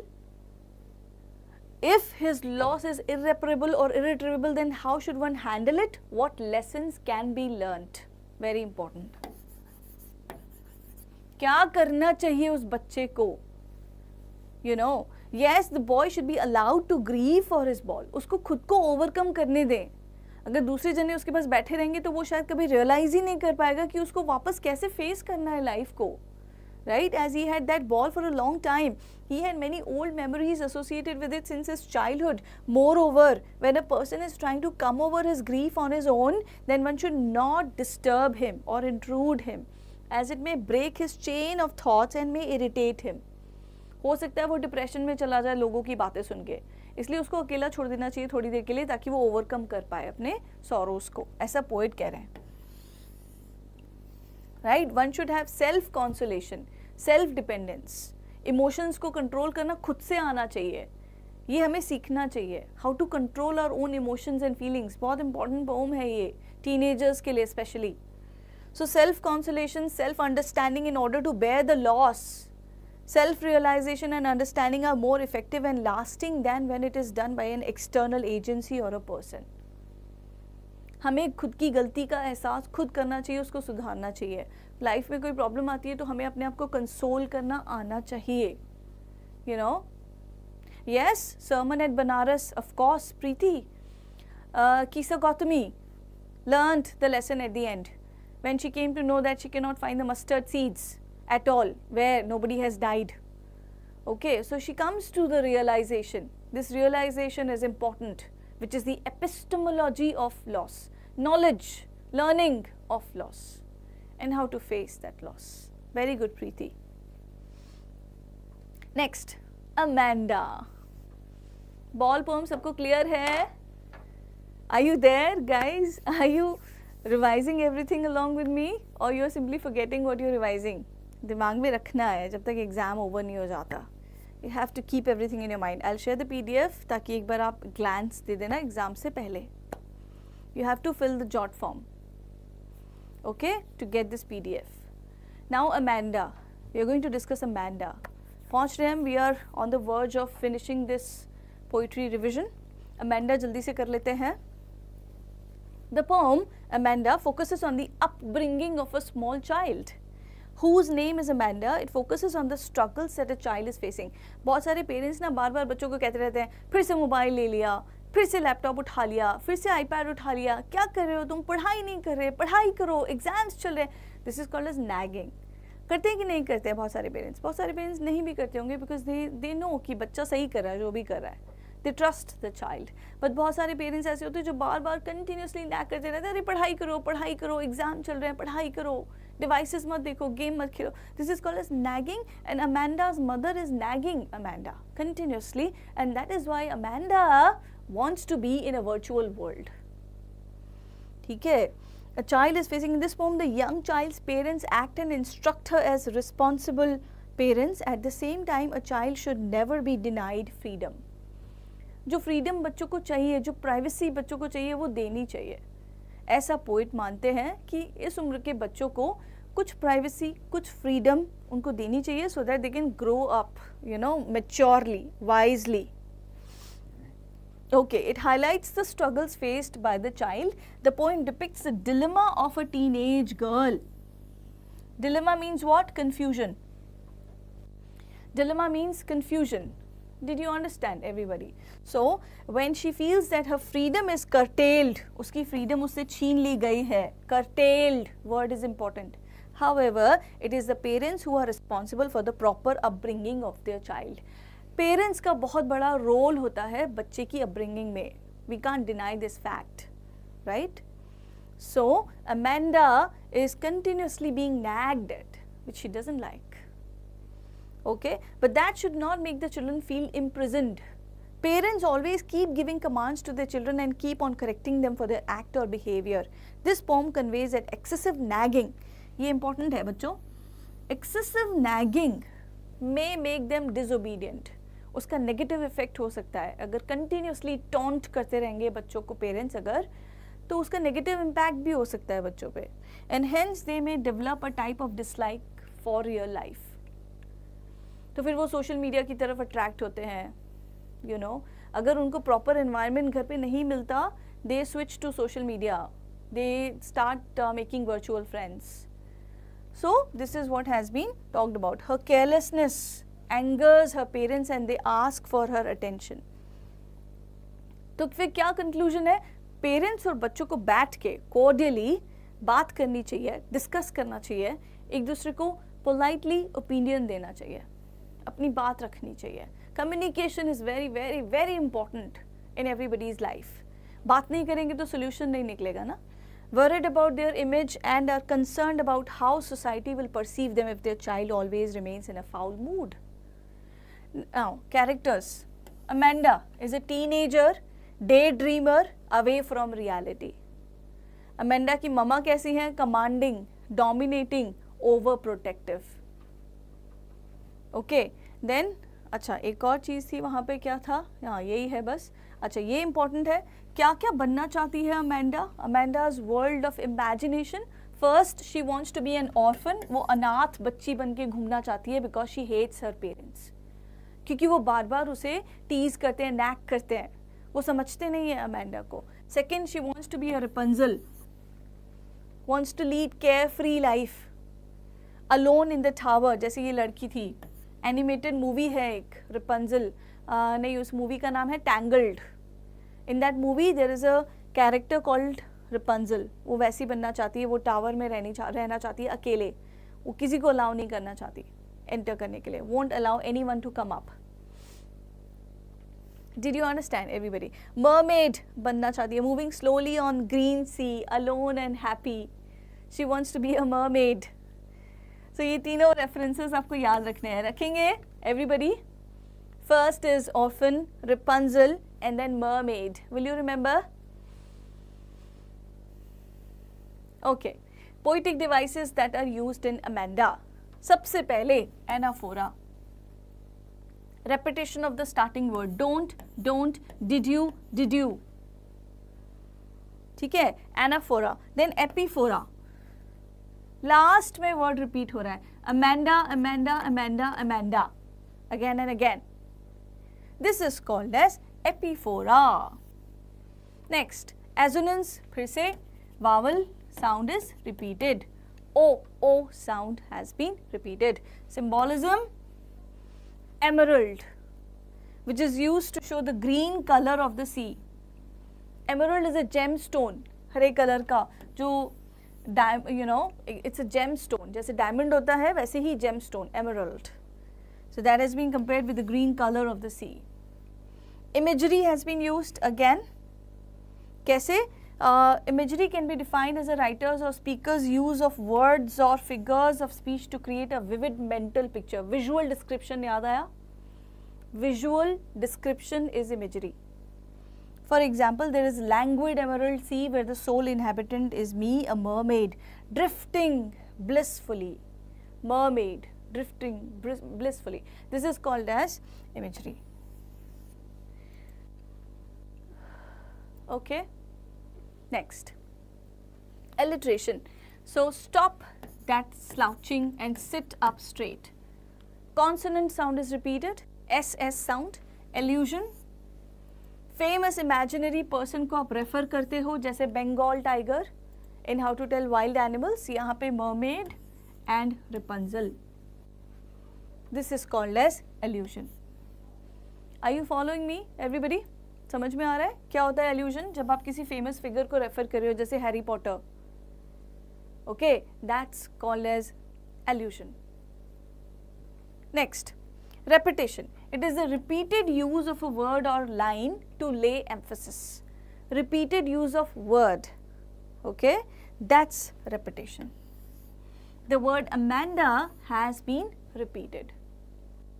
Did you understand, everybody? So this is repetition. The word is repeated. Complete word is repeated. Like Amanda is repeated continuously. That's repetition. Metaphor again, comparison between two non-similar things.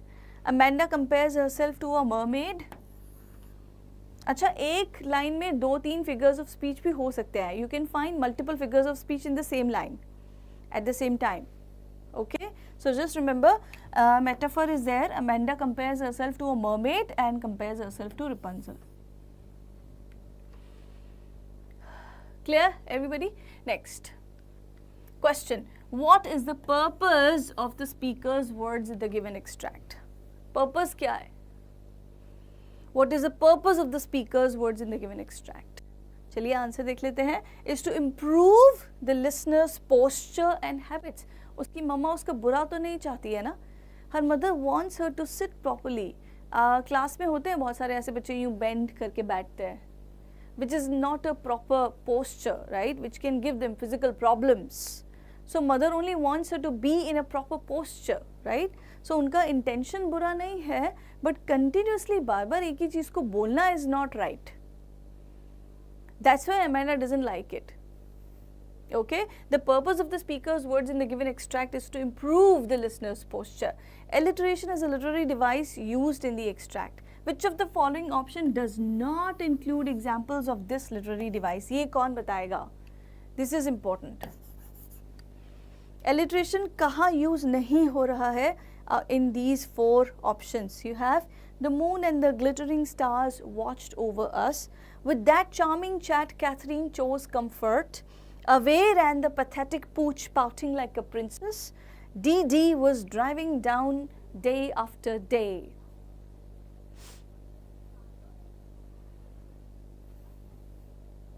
Yes, Ridhima, of course. So teach her some etiquettes in that poem. So what is the option that does not include the example of this literary device, alliteration? Which option doesn't have alliteration? Pranav has given the first correct answer. This is the answer. The moon and the glittering stars watched over us. यहाँ पे alliteration नहीं use हो रहा है.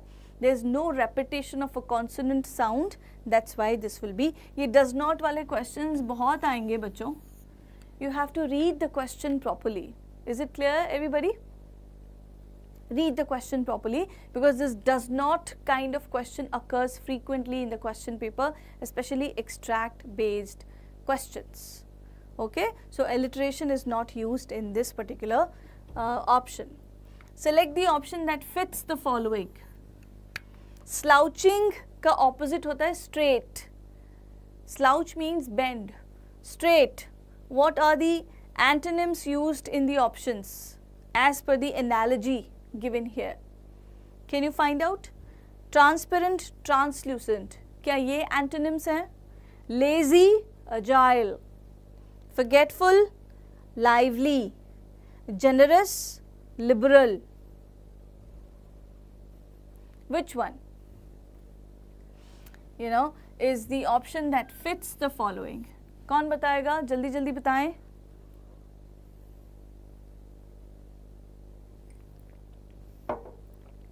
पाँच minute का break ले लें क्या बच्चों आफ्टर दिस क्वेश्चन, या फिर इसको ख़त्म करके फिर ब्रेक लेंगे? Rest of the poems we will do after Amanda. ज़्यादा नहीं बचेगा, hardly 1 or 2 poems will be left after Amanda. There is Anne Gregory and Tale of Custard the Dragon. 2 poems will be left. Okay, और दोनों important है. Tale of Custard the Dragon and Anne Gregory, both of them are important. Okay, answer is lazy and agile. Absolutely correct. Lazy and agile. Both of them are proper antonyms. Now, what do you think Amanda is feeling in the given extract? She is feeling suffocated, stifled, as she is always told not to do one thing or another. She thinks her mother's constant nagging and controlled attitude are curtailing her freedom. She feels she should have been an orphan because she thinks they live a carefree life. क्योंकि अनाथ बच्चों को कोई भी कुछ कहने वाला नहीं होता है ना, तो इसलिए उसको ऐसा लगता है कि काश वो भी ऐसी होती. इतनी ज़्यादा परेशान है वो उस nagging से. Okay, so she thinks they live a carefree life. Short answer question कैसा हो सकता है? Amanda imagines herself to be Rapunzel, yet would not like to do what all she did. जैसे Rapunzel क्या करती थी मूवी के अंदर, अपने बाल नीचे गिराती थी सारे ताकि उसकी मदर बालों के थ्रू ऊपर चढ़ के पहुंच सके टावर में. But Amanda doesn't want to do that, क्योंकि अमेंडा को अकेले रहना है टावर में. अमेंडा को लोग नहीं चाहिए आसपास, वो ऑलरेडी बहुत परेशान है nagging से. Did you understand? So Amanda wants to be Rapunzel to live a peaceful life in a tower where no one gives any instruction and she doesn't have to do any work. But she doesn't want to escape with a prince like Rapunzel. She doesn't want to escape also. She never wants to escape and leave such a peaceful atmosphere with no instruction and no work to do. कुछ काम नहीं करना है उसको, कोई instruction नहीं चाहिए, ऐसी जगह पे अकेले रहना है. ठीक है, लॉन्ग आंसर कैसा होगा? Discuss the importance of proper upbringing. Very important question. English में आपके अच्छे मार्क्स आ सकते हैं if you remember the terms properly and to use them in your answers. Proper upbringing with reference to the poem Amanda. Upbringing plays an essential role in personality development. Parents का बहुत बड़ा role होता है. Let me tell you, this is very very important. Again, या trees also Samriddhi, trees also is there. After the break we will discuss the trees also with reference to the poem Amanda by Robin Klein. Who is the poet of Amanda? Robin Klein. So whenever we wish to admire or criticize someone, we question the upbringing of that person. जो बच्चे misbehave करते हैं, जो बच्चे interfere करते हैं, जो बच्चे बदतमीजी करते हैं, उनकी सीधा किस पे पॉइंट आउट किया जाता है? उनकी अपब्रिंगिंग पे, उनके पेरेंट्स पे. कहा जाता है कि उनके पेरेंट्स ने उनको अक्ल नहीं सिखाई, एटिकेट्स नहीं सिखाए. You see, सीधा पेरेंट्स पे बात आती है, right? So same is the case with Amanda. अगर अमेंडा की मदर उनके साथ बहुत कॉर्डियल होती, अच्छा कम्युनिकेशन होता, तो शायद अमेंडा ऐसी नहीं होती ना, right? Robin Klein's poem Amanda highlights the tension in the proper upbringing of a child. To instill good values and moral principles in a growing child comes as a foremost duty for the parents. किसी भी बच्चे का disrespectful होना सीधा किसको point out करता है? कि पेरेंट्स ने अच्छे से परवरिश नहीं करी है. You know, so however the poem Amanda shows how a child feels trapped with the cluster of instructions. बार बार उसको instructions दिए जा रहे हैं. Amanda is no less than a victim in this travesty. No proper space is given to her creativity. She is instructed for everything. Bag ढंग से नहीं रखा, किताबें नहीं जमाई, जूते ढंग से नहीं रखे, कपड़े ढंग से नहीं रखे. Don't bite your nails, Amanda. Don't eat your chocolate, Amanda. Remember? So as a result, she feels trapped and seeks an escape. Her imagination proves to be her escape and also her defense against her nagging parents. Situation of Amanda is so worse that she wishes to be an orphan. In order to get rid of her parents, she imagines enacting various roles, varying from a mermaid to Rapunzel. Amanda wishes to live alone and carefree. It is very important to understand the situation of Amanda, where her freedom is cut short by constant instructions and guidelines. Proper balance should be maintained when dealing with such delicate issues. Love and care should always be part of this two-way transaction. There should be two-way transaction. Parents को भी बच्चों की बात सुननी चाहिए और बच्चों को भी पेरेंट्स की बात रिस्पेक्ट के साथ सुननी चाहिए. This is what the poet is trying to talk about in this poem, Amanda. Are you all following me, everybody? So this question is actually very important, which is about proper upbringing. उसके बाद आता है आपका the trees. But during the break, I am going to give you some questions for you to answer. ठीक है? Trees हम बाद में करेंगे, but let's take 5 minutes break. I'll be here very soon. After 5 minutes break. Till then, you solve this question, please, which will be there on the screen.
welcome back.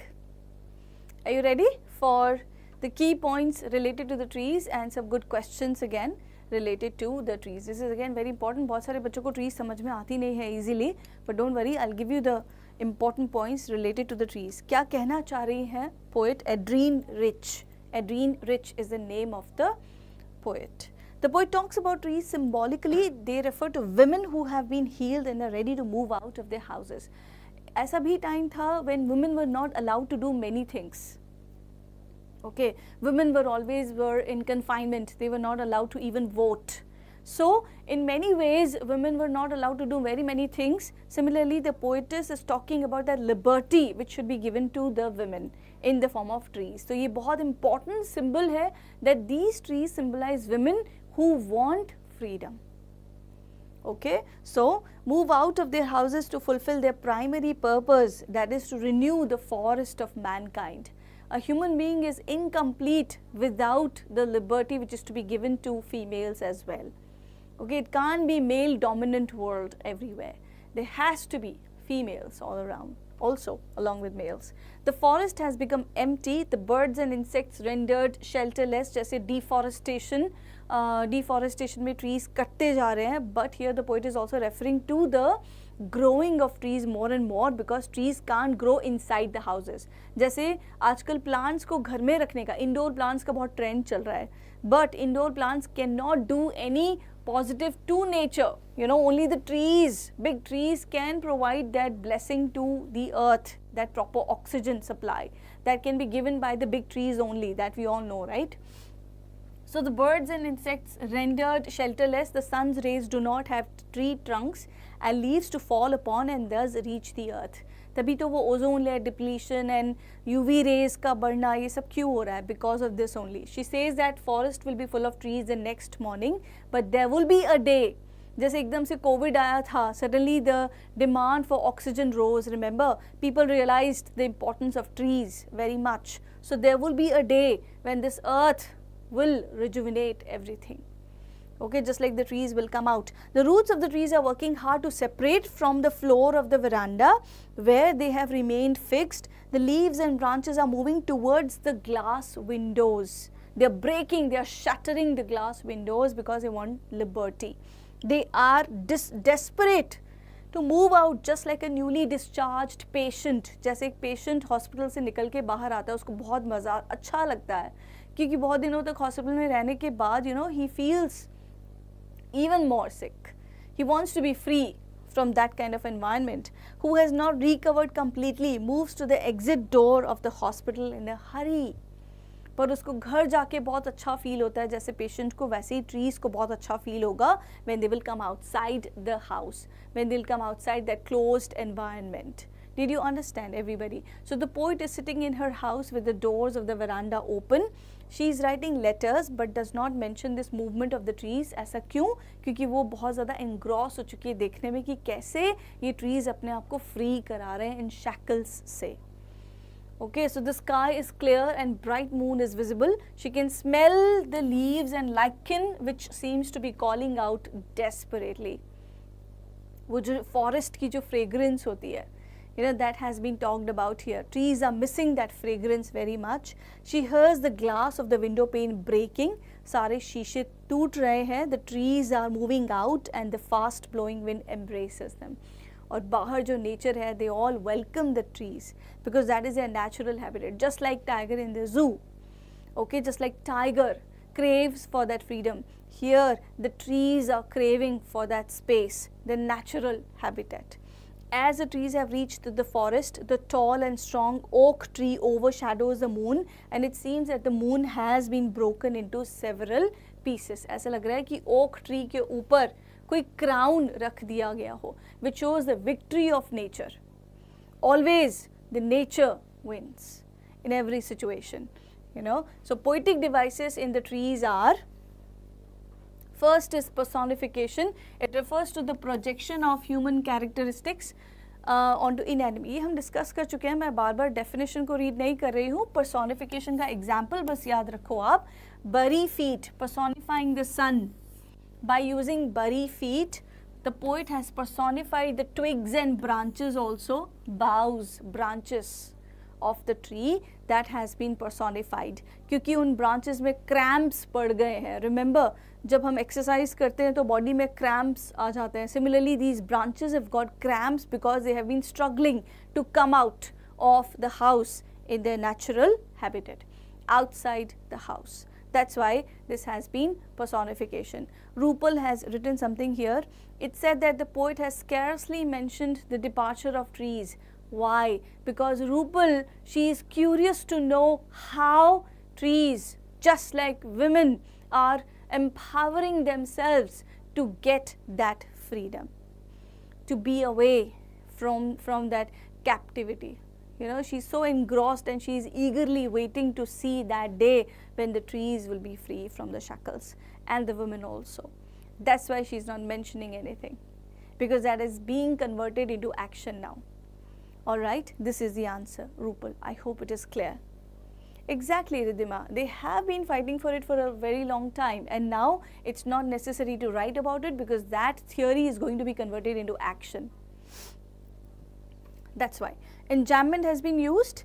One sentence is completed into multiple lines. That is called as enjambment. Anaphora यहाँ पे भी use हुआ है. The first word no, no has been repeated. That is anaphora. Imagery again, the visual description. कहाँ पे kinesthetic image use हो रखी है? By giving us a visual description throughout the stanza. For example, small twigs, stiff with exertion. Small branches are very stiff. Why? Because they are struggling to get out of the house. So cramps पड़ गए हैं branches or twigs में. That is what imagery is. And this is the example of imagery. Next is simile. Simile अभी बहुत time बाद आया हमारे figures of speech में. Comparison using the words like or as. So figure of speech involving the comparison of one thing with the another of a different kind, used to make a description more emphatic or vivid. As and like are used for making comparison. The poet has compared trees to newly discharged patients using the word like. Is it clear, everybody? So this is simile. The poet has compared trees to newly discharged patients using the word like. This is important. I hope it is clear. Next, there is an extract based question. The poet uses the term long cramped boughs in order to highlight the appearance of what? Appearance of what? These boughs refer to what? B-O-U-G-H-S. Can you tell in the comment section? Please tell. This is important. Fill the gap.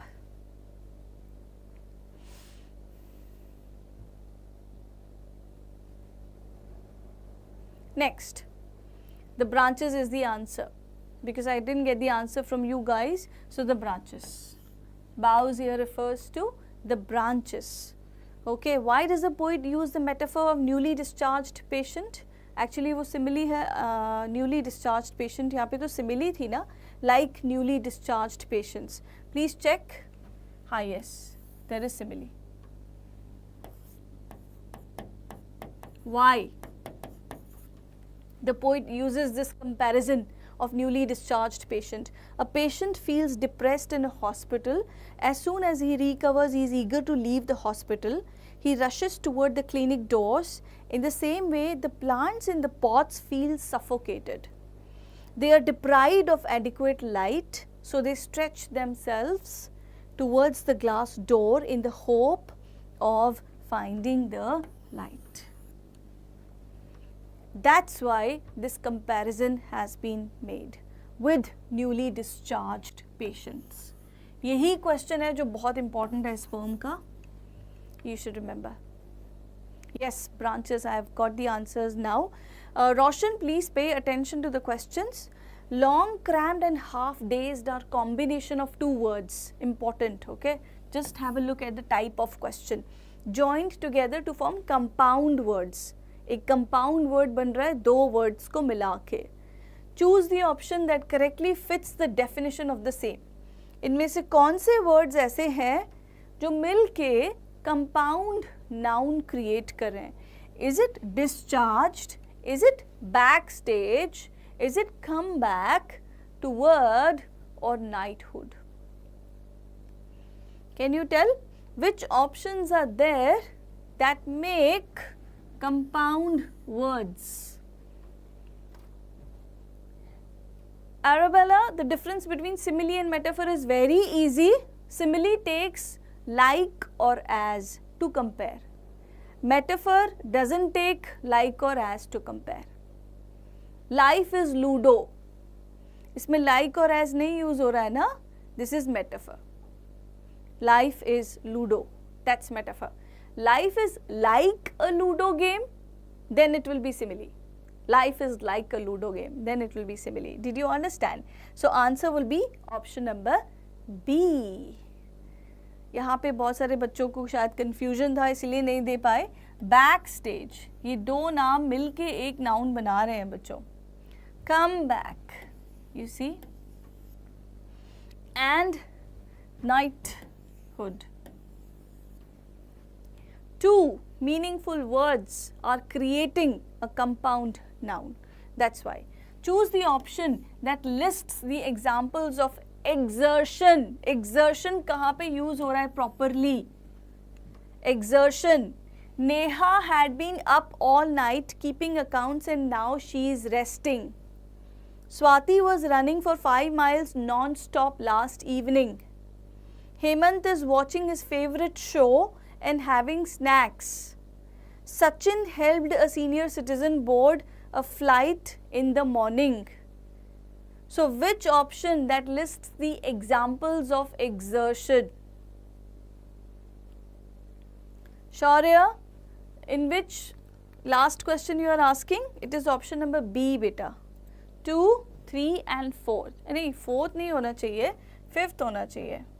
वैसे तो 2 और ward भी show कर रहा है, 2 and ward, but यहाँ ये noun नहीं है ना, so it will be eliminated. This should not be 4, this should be 5.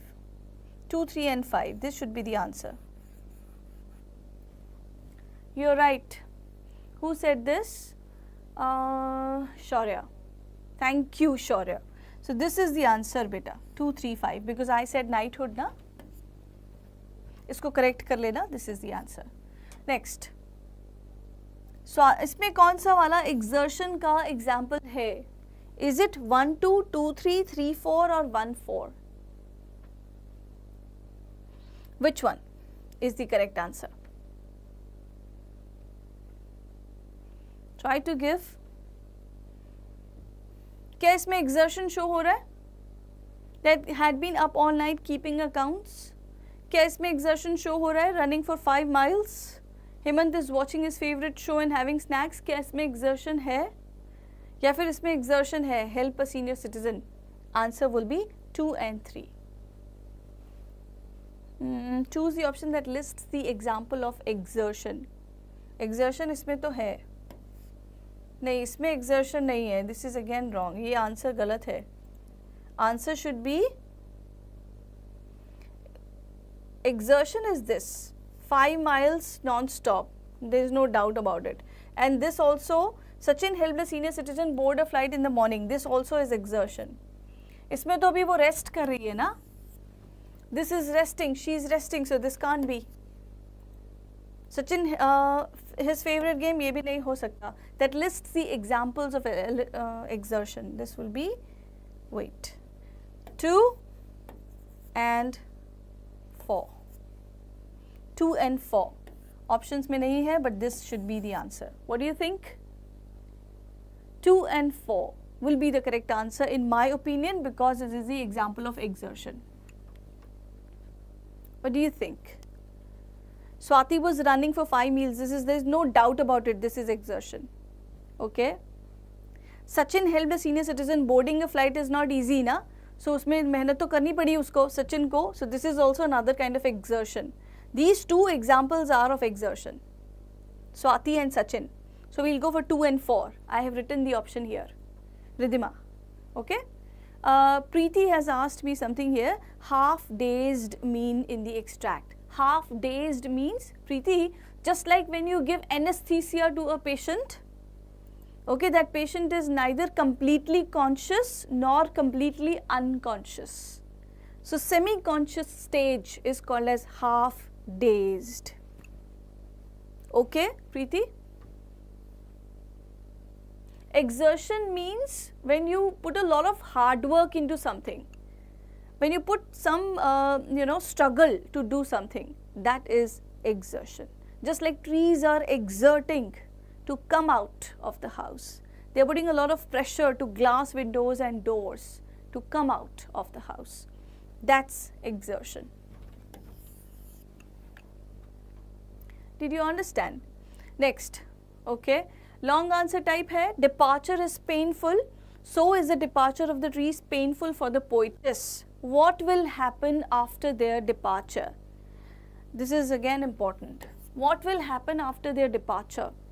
Just like the departure of someone close to us is painful, so also is the departure of a tree.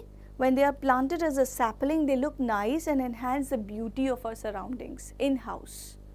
But as they grow and spread out their branches, they look wild and require more space for their growth. The roots create cracks in the floor and the leaves stretch out in the need of sunlight towards the glass. The soft twigs become strong and stiff, so the trees need to be removed from the house.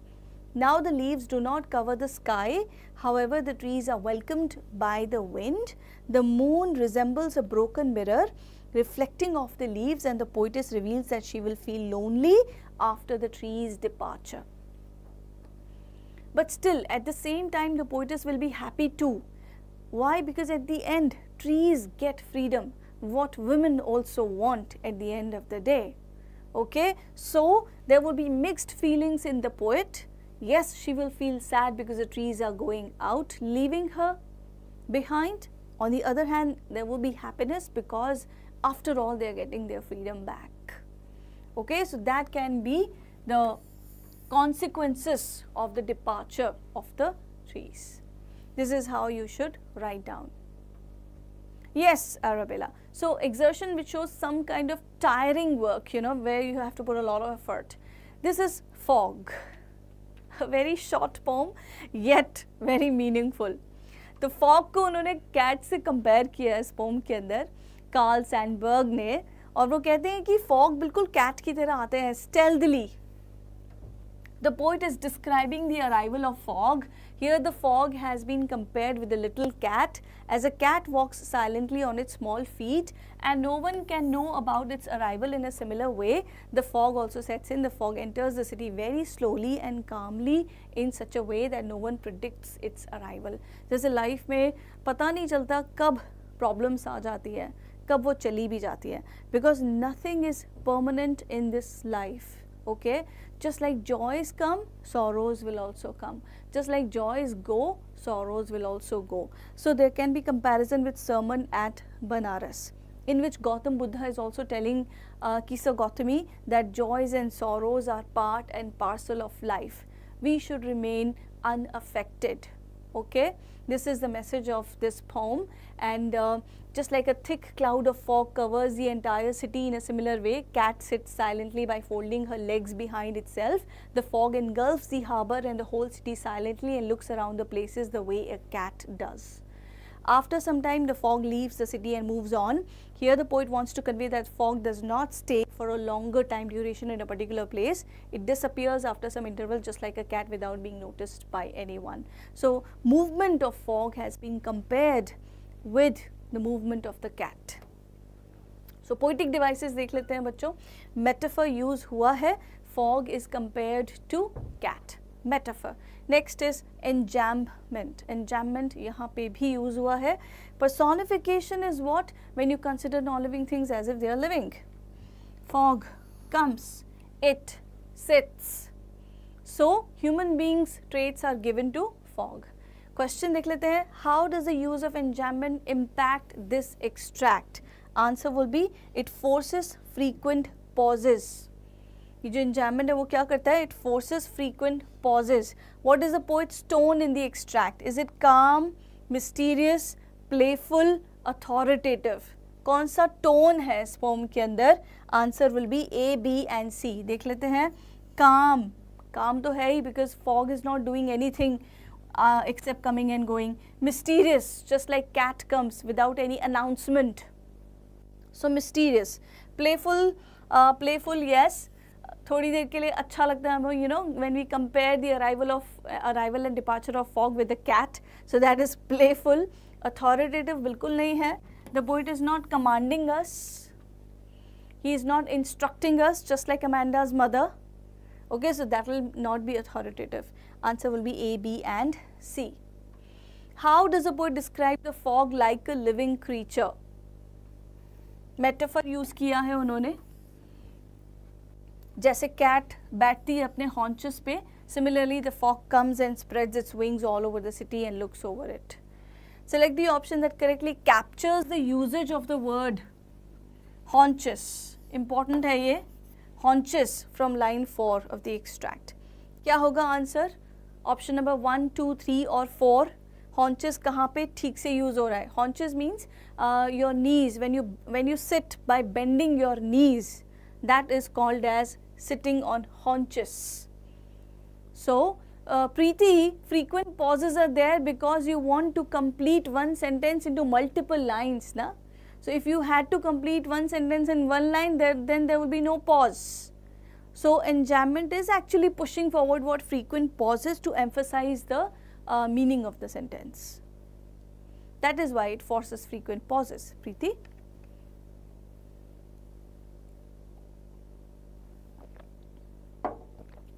You know, even if you don't require another line, still you are switching to the next line.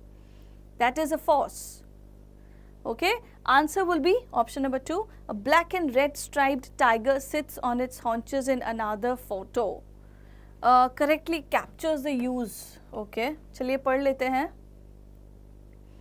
It is difficult to see haunches in a sentence. Left haunch was matted red with blood where my pellet had hit it. It has perfect body scale. नहीं, ये भी नहीं होगा. This is correct. A black and red striped tiger sits on its haunches by bending its knees. So wonderful. Difficulties come, but they are not to stay forever. They come and go. Comment referring to the poem Fog. Important question. ठीक है. Difficulties when faced by people tend to leave them hopeless. Problems देखते ही लोग घबरा जाते हैं, shattered feel करते हैं. Takes a lot of courage to overcome any problem and to solve it. If we take a clue from the poem and compare difficulties to the fog, we find that just like fog, difficulties also come and go. Nothing is permanent in this world. We should remember, one need not be hopeless and lose courage when problems come. One should rather think of it as the fog, meaning that it has not come to stay but will always leave like the fog. ठीक है, जैसे fog आया और गया, वैसे ही problems, difficulties आएंगी और जाएंगी. अगर ये दिमाग में बिठा ले ये बात, it will be very easy for us to face the challenges. This is a good one, you know, important question also. Next poem आ गई है आपके सामने. Tale of Custard the Dragon. Are you ready to know about Tale of Custard the Dragon? I hope बाकी सारी poems आपको clear हो गई होंगी. Fog भी clear होगा. Figures of speech. Important questions आप follow कर पा रहे हैं. Last 2 poems हमें और revise करनी है बच्चों. थोड़ा और patience रखना पड़ेगा, but आपका poetry का revision complete हो जाएगा. ठीक है. रोशन, सिर्फ पास होने से मतलब नहीं है ना, हमें अच्छे मार्क्स से पास होना है. जब अच्छे से कर रहे हो तो फिर give your best shot.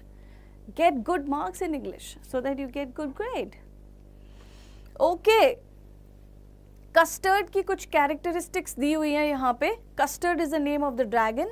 Initially quite coward बुलाते हैं सब इसको. He is concerned about safe cage. Displayed heroism when pirate attacked. जब पायरेट आता है बेलिंडा के घर में, तब वो रियल हीरो बन जाता है. कस्टर्ड, लाइट हार्टेड, उसको फर्क नहीं पड़ता कोई उसको क्या कह के पुकारता है. He doesn't bother. Okay, he feels proud of his identity. Right, तो ये भी इंपॉर्टेंट क्वेश्चन है. क्या हमें फर्क पड़ना चाहिए सोसाइटी क्या कहती है, लोग क्या कहते हैं हमारे बारे में, या फिर हमें वही करना चाहिए जो हम मानते हैं कि सही है. If we are right we should do what is right. या फिर हमें फर्क पड़ना चाहिए लोग क्या कहते हैं, you know, that kind of question can be asked. Kitten Ink, mouse Blink and dog Mustard, ये सब बोस्टफुल है और कावर्ड तो ये है रियल कावर्ड्स. बट ये बुलाते किसको है? ड्रैगन को कावर्ड बुलाते हैं. This is irony again. Belinda owns many pets and she is gullible, बहुत इजीली इन्फ्लुएंस हो जाती है, जो उसको जो कहते हैं वो मान लेती है. ओके, गलेबल है, easily influenced. Now lady named Belinda lived in a little white house with her 4 pets. They were Ink, little black kitten, ये नाम याद होने चाहिए बच्चों. Ink is kitten, Blink is mouse, Mustard is a dog and Custard is dragon.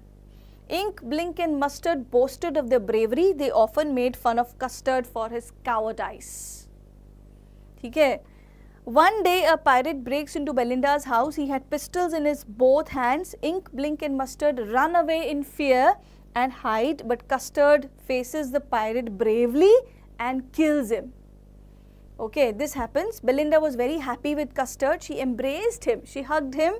The other pets also danced with joy, but soon after they were again boasting their bravery. Belinda was again taken in by them. She showered all her care for Ink, Blink, Mustard and leaving Custard crying for a nice safe cage. ये होता है poem के अंदर. Poetic devices, repetition है, word repeat हो रहा है, little little little. ठीक है. ऑक्सीमोरोन है पेट ड्रैगन. एक तरफ ड्रैगन की बात हो रही है जो वाइल्ड क्रीचर है, दूसरी तरफ आप उसको पेट कह के पुकार रहे हो. So this is oxymoron, two opposite words. Simile है, आपने कंपेयर किया है येलो डॉग को किससे? मस्टर्ड से, using the word as. Comparing one noun with the other noun by using the words like or as. This is called as simile. Clear? Next, anaphora and the little grey mouse and the little yellow dog.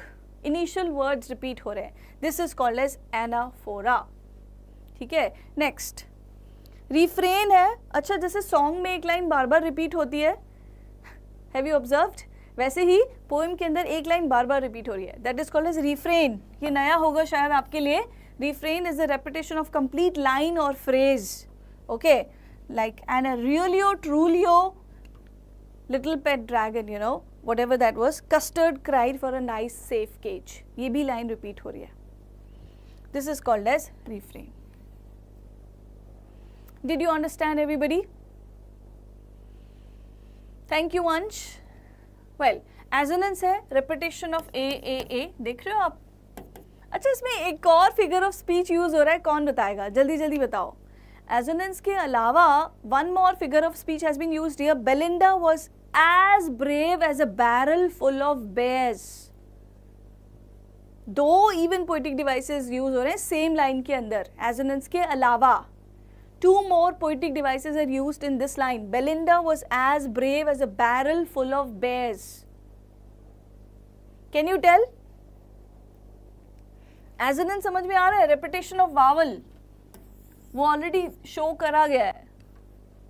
Yes Suparna, very good. Alliteration है एक तो, B sound has been repeated, alliteration, और दूसरा simile. Will you remember simile? As a barrel full of bears. So Belinda has been compared with the barrel. Yes Riddhima, that is simile. Onomatopoeia. Onomatopoeia पढ़ लेते हैं, important है onomatopoeia. Okay.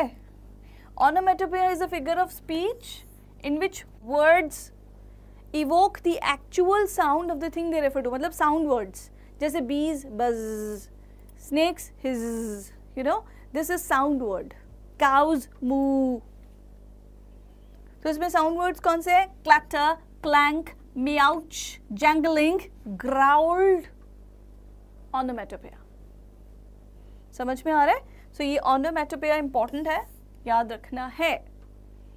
Next, and रियलियो, ट्रूलियो. What do these words mean in the extract? मतलब क्या है इसका? जानबूझ के पोएट ने डिस्टॉर्ट किया है वर्ड को. really truly की जगह यूज किया है realio trulio. So the poet humorously distorts the pronunciation of the words really and truly. अच्छा कौन सा license होता है ये? I told you before. When the poets change the spelling, they get a license. Which license it is called? Do you remember? Which has been used here also. Poetic license. Okay. A cage means captivity. Why is custard inclined to remain in a cage despite what it symbolizes? इतना brave animal है लेकिन फिर भी उसको cage में क्यों रहना है? This is so because he viewed it as a what? उसको comfortable feel कहाँ पे होता है? You know, उसको अपना space चाहिए. ड्रैगन को, वो ड्रैगन उनके जो बिल्ली है, जो डॉग है, जो चूहा है, उनके साथ नहीं रह सकता. Okay, he is not that kind of a creature कि वो उनके साथ रहे. He needs separate space. Do you see? So what does he view it as a sanctuary for him and refuge for him. ठीक है? Not guard house, not cubicle, not booth, but native like place where he can take shelter comfortably. Clear? अंश grammar कल वाले session में हो चुका है, evening वाले सेशन में आप देख लेना. Rapid session 1 part 1. Belinda was as brave as a barrel full of bears. दो पोइटिक डिवाइस हम ऑलरेडी डिस्कस कर चुके हैं, simile and alliteration. Simile and alliteration in this line, barrel full of bears. Remember? How is the tale of Custard Dragon a ballad? Very important, my God, you can't skip this. A ballad is what? A story in the form of a song. ठीक है? Story in the form of a song. That is ballad. Theme of ballad is an adventure, bravery, romance. It is highly musical in tune, its rhyme scheme. But it is a parody of a ballad. पर ये real ballad नहीं है tale of Custard the dragon. It is a parody of a ballad. Ballad को बहुत miniature form में use करा गया है ऐसे. The poet shows these qualities in a humorous way. Did you understand? So ballad is very very important. Again एक बार आप प्लीज रिवाइज कर लेना. Why did Custard cry for a nice safe cage? वैसे ये रिविजन ही है, अगर आप बहुत ध्यान से अटेंटिव होकर सुन रहे हैं, this is your revision only. Just read what I am giving you here on the screen. Why is the dragon called cowardly dragon? How did he prove everyone wrong? The custard every time cried for a nice safe cage because he thought that the little white house in which he lived with Belinda and her other friends was not safe. The dragon appeared to be a coward as he always cried for a safe cage as he was called a cowardly dragon. Later when the pirate entered the house, जब वो pirate आता है घर के अंदर, everyone was scared and ran and disappeared except Custard, who faced him boldly, attacked him, hit him hard with his forceful tail and gobbled every bit of him. खा गया वो उस पायरेट को, ड्रैगन. अच्छा, आपने वो सुना होगा, some people believe in actions not words. और ये भी सुना होगा, actions speak louder than words. सुना है? Actions speak louder than words. Custard बोलता कुछ नहीं है, वो सीधा करता है. ठीक है? Because he is a man of action. So Custard is that kind of a creature. Parody means a short humorous version, beta. Shivani, that's parody. When you copy something big in a humorous way, that's parody. Okay? Last poem for Anne Gregory, और last है but we can't call it least क्योंकि ये भी important है, equally important for Anne Gregory. और W.B. येट्स ने लिखी है भाई. W.B. येट्स बहुत इम्पॉर्टेंट पोइट है, मॉडर्न लिटरेचर के बहुत फेमस पोइट हैं W.B. Yeats. William Butler Yeats has written for Anne Gregory. वो कहते हैं कि ये जो तुम्हारे बाल है ना, इसकी वजह से बहुत लोग तुम्हारी तरफ अट्रैक्ट होते हैं. तो वो कहती है कि मैं बालों का कलर चेंज करा लूँगी, then people will not love me for my beauty but they will love me for what I am. वो कहता है पॉसिबल ही नहीं है. पोइट कहता है ऐसा कोई है ही नहीं इस पूरी दुनिया में जो तुम्हें सच्चा प्यार करे except God. Only God can love you for what you are. ठीक है? सो ये डिबेट चल रही है दोनों में. वो कह रही है मैं अपने बालों के कलर चेंज करा लूंगी, वो कहता है no no, yesterday a religious man told me that only God my dear can love you for what you are. Poetic devices देख लेते हैं. Metaphor, honey colored ramparts, ठीक है, फोर्ट की जो वॉल होती है, प्रोटेक्टिव वॉल, उससे कंपेयर किया है उसके बालों की जो लटे हैं, कर्ल्स है उसके बाल, उसकी जो कर्ली हेयर है. Honey coloured ramparts are compared with ramparts of a fort, protective wall of a fort. That's metaphor. Alliteration है your yellow set such he had. Consonant sound has been repeated. Anaphora में first word repeat हो रहा है that.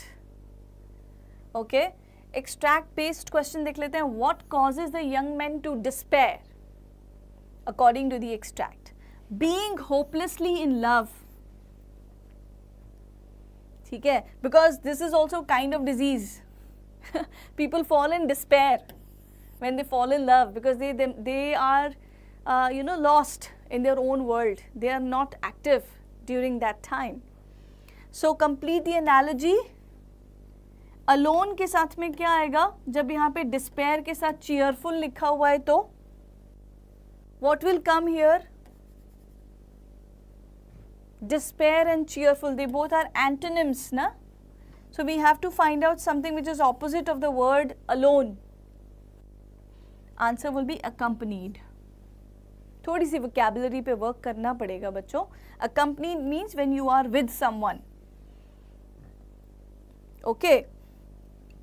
Select the sentence in which the word set, important है ये, set is used in the similar manner as line 2 of the extract. Line 2 of the extract. So I want to set him up and get my work done this time. Do you have another set of the books that I can read? The dessert needs to set for 2 hours before being served. The set for the school play looked quite grand. तो ये set का मतलब क्या निकल के आ रहा है? Set such color there. अपने बालों का वो रंग लगा लूंगी मैं. Set such color. तो ये कौन से सेंटेंस में रेफर कर रहा है? Can you tell me? Quickly. Answer is option number 3 as per this. The dessert needs to be arranged, set, placed before being served. Clear everybody? Next, why does speaker express desire to change the color of her hair? क्यों? Color क्यों change करना है? In order to find out who loves her inner beauty. वो ये देखना चाहती है कि कौन उसके बालों से नहीं बल्कि उसके हार्ट को, उसकी सोल को प्यार करता है. True self and not her physical appearance. Speaker expresses a desire to change colour of yellow beautiful hair. The poet in the poem for Anne Gregory conveys that we should give importance to the inner beauty and not the physical appearance. Elaborate with reference to the poem. कैसे लिखेंगे इसको? In the conversation that takes place between Anne Gregory and another speaker, the poet has tried to show that inner beauty is real beauty, whereas physical appearance is changeable and hence unimportant. External beauty doesn't matter. What matters is internal beauty. Okay? The first speaker says to Anne that young men love for her beautiful yellow hair and may never love her for what she really is. To this, Anne replies that her hair color can be changed into black, brown or carrot, meaning that external beauty is all superficial and men should not love her for that. Through Anne's reply, the poet has made clear his preference for internal beauty over physical appearance. But poet के लिए यही important है. Poet ये clearly उसको कहना चाहते हैं that physical beauty doesn't matter. What matters is your internal beauty. How beautiful you are as a person. Not as a body. Okay, so this is what has been talked about in for Anne Gregory. And we are done with the poetry of first flight. Freemium के कुछ videos available हैं बेटा app पे. अगर आप चाहो तो explore कर सकते हो. आप एलन डिजिटल ऐप डाउनलोड करके कुछ लाइव डाउट सेशंस तो नहीं, हाँ ये फीचर्स हैं, कुछ ऐप के फीचर्स हैं, live DC and app based doubt solving, test and result analysis, ये सारे एलन के फीचर्स हैं. Interactive live classes, comprehensive study material. लेकिन हाँ, अगर आपको एक्सप्लोर करना है तो आपको ये ब्राउज करना पड़ेगा ellen.in. ठीक है. कॉन्टैक्ट नंबर दिया हुआ है, helpline number if you want any assistance, और आप मेल भी कर सकते हो wecare@ellen.in. I hope first flight poetry आपकी अच्छे से ब्रश अप हो चुकी है. Thank you for being here. बहुत पेशेंस रखा आपने, पर आपका रिवीजन कंप्लीट हो गया फर्स्ट फ्लाइट पोइट्री का. आज शाम को फर्स्ट फ्लाइट प्रोज रिवाइज करेंगे. ठीक है. इस बीच में आप ब्रेक लेना चाहो ब्रेक ले लो, आपको कुछ और रिवाइज करना हो वो कर लो. राइटिंग सेक्शन की भी प्रैक्टिस करेंगे, रीडिंग सेक्शन की भी प्रैक्टिस करेंगे. So stay tuned for the upcoming sessions.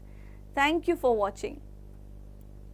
Are you preparing for NEET, JEE or school exams? Have you ever noticed how different you are from your batchmates or friends? Someone has a very strong memory and someone is so quick at grasping concepts. Then why should everyone prepare the same way? Alan has been delivering results for the past 35 years. Building on this foundation, Alan brings you the Alan app, a new era of learning where everything for your preparation is specially designed for you using AI-powered technology. Let's take an example of Alisha from Mysore and Piyush from Vizag. As they study on the Alan app, we continuously analyze their performance. What topics are they weak at? Why and where they are going wrong? Based on these insights, personalized practice quizzes, study plans, and test strategies are generated for both of them. For instance, in Piyush's chemistry quiz, 50% of the questions are from organic chemistry because that's where he needs to focus. Alisha, on the other hand, needs to work on her speed. Not only that, the Alan app's study planner creates a weekly plan for every student, allowing them to focus solely on their studies. For Alisha, the plan focuses on practicing biomolecules this week, while Piyush needs to concentrate on atomic theory lectures and notes. Alan not only prepares you for the exam, but also supports you in every aspect of your journey. If you have doubts, you can instantly clarify them on the app or directly with the faculty. Feeling worried, nervous or confused? Connect with a mentor. Parents too get the right support through regular updates and PTMs so they can support you in the right way. We are offering free crash courses for 10th boards, JEE and NEET so that you can experience the new Alan app. Download the Alan app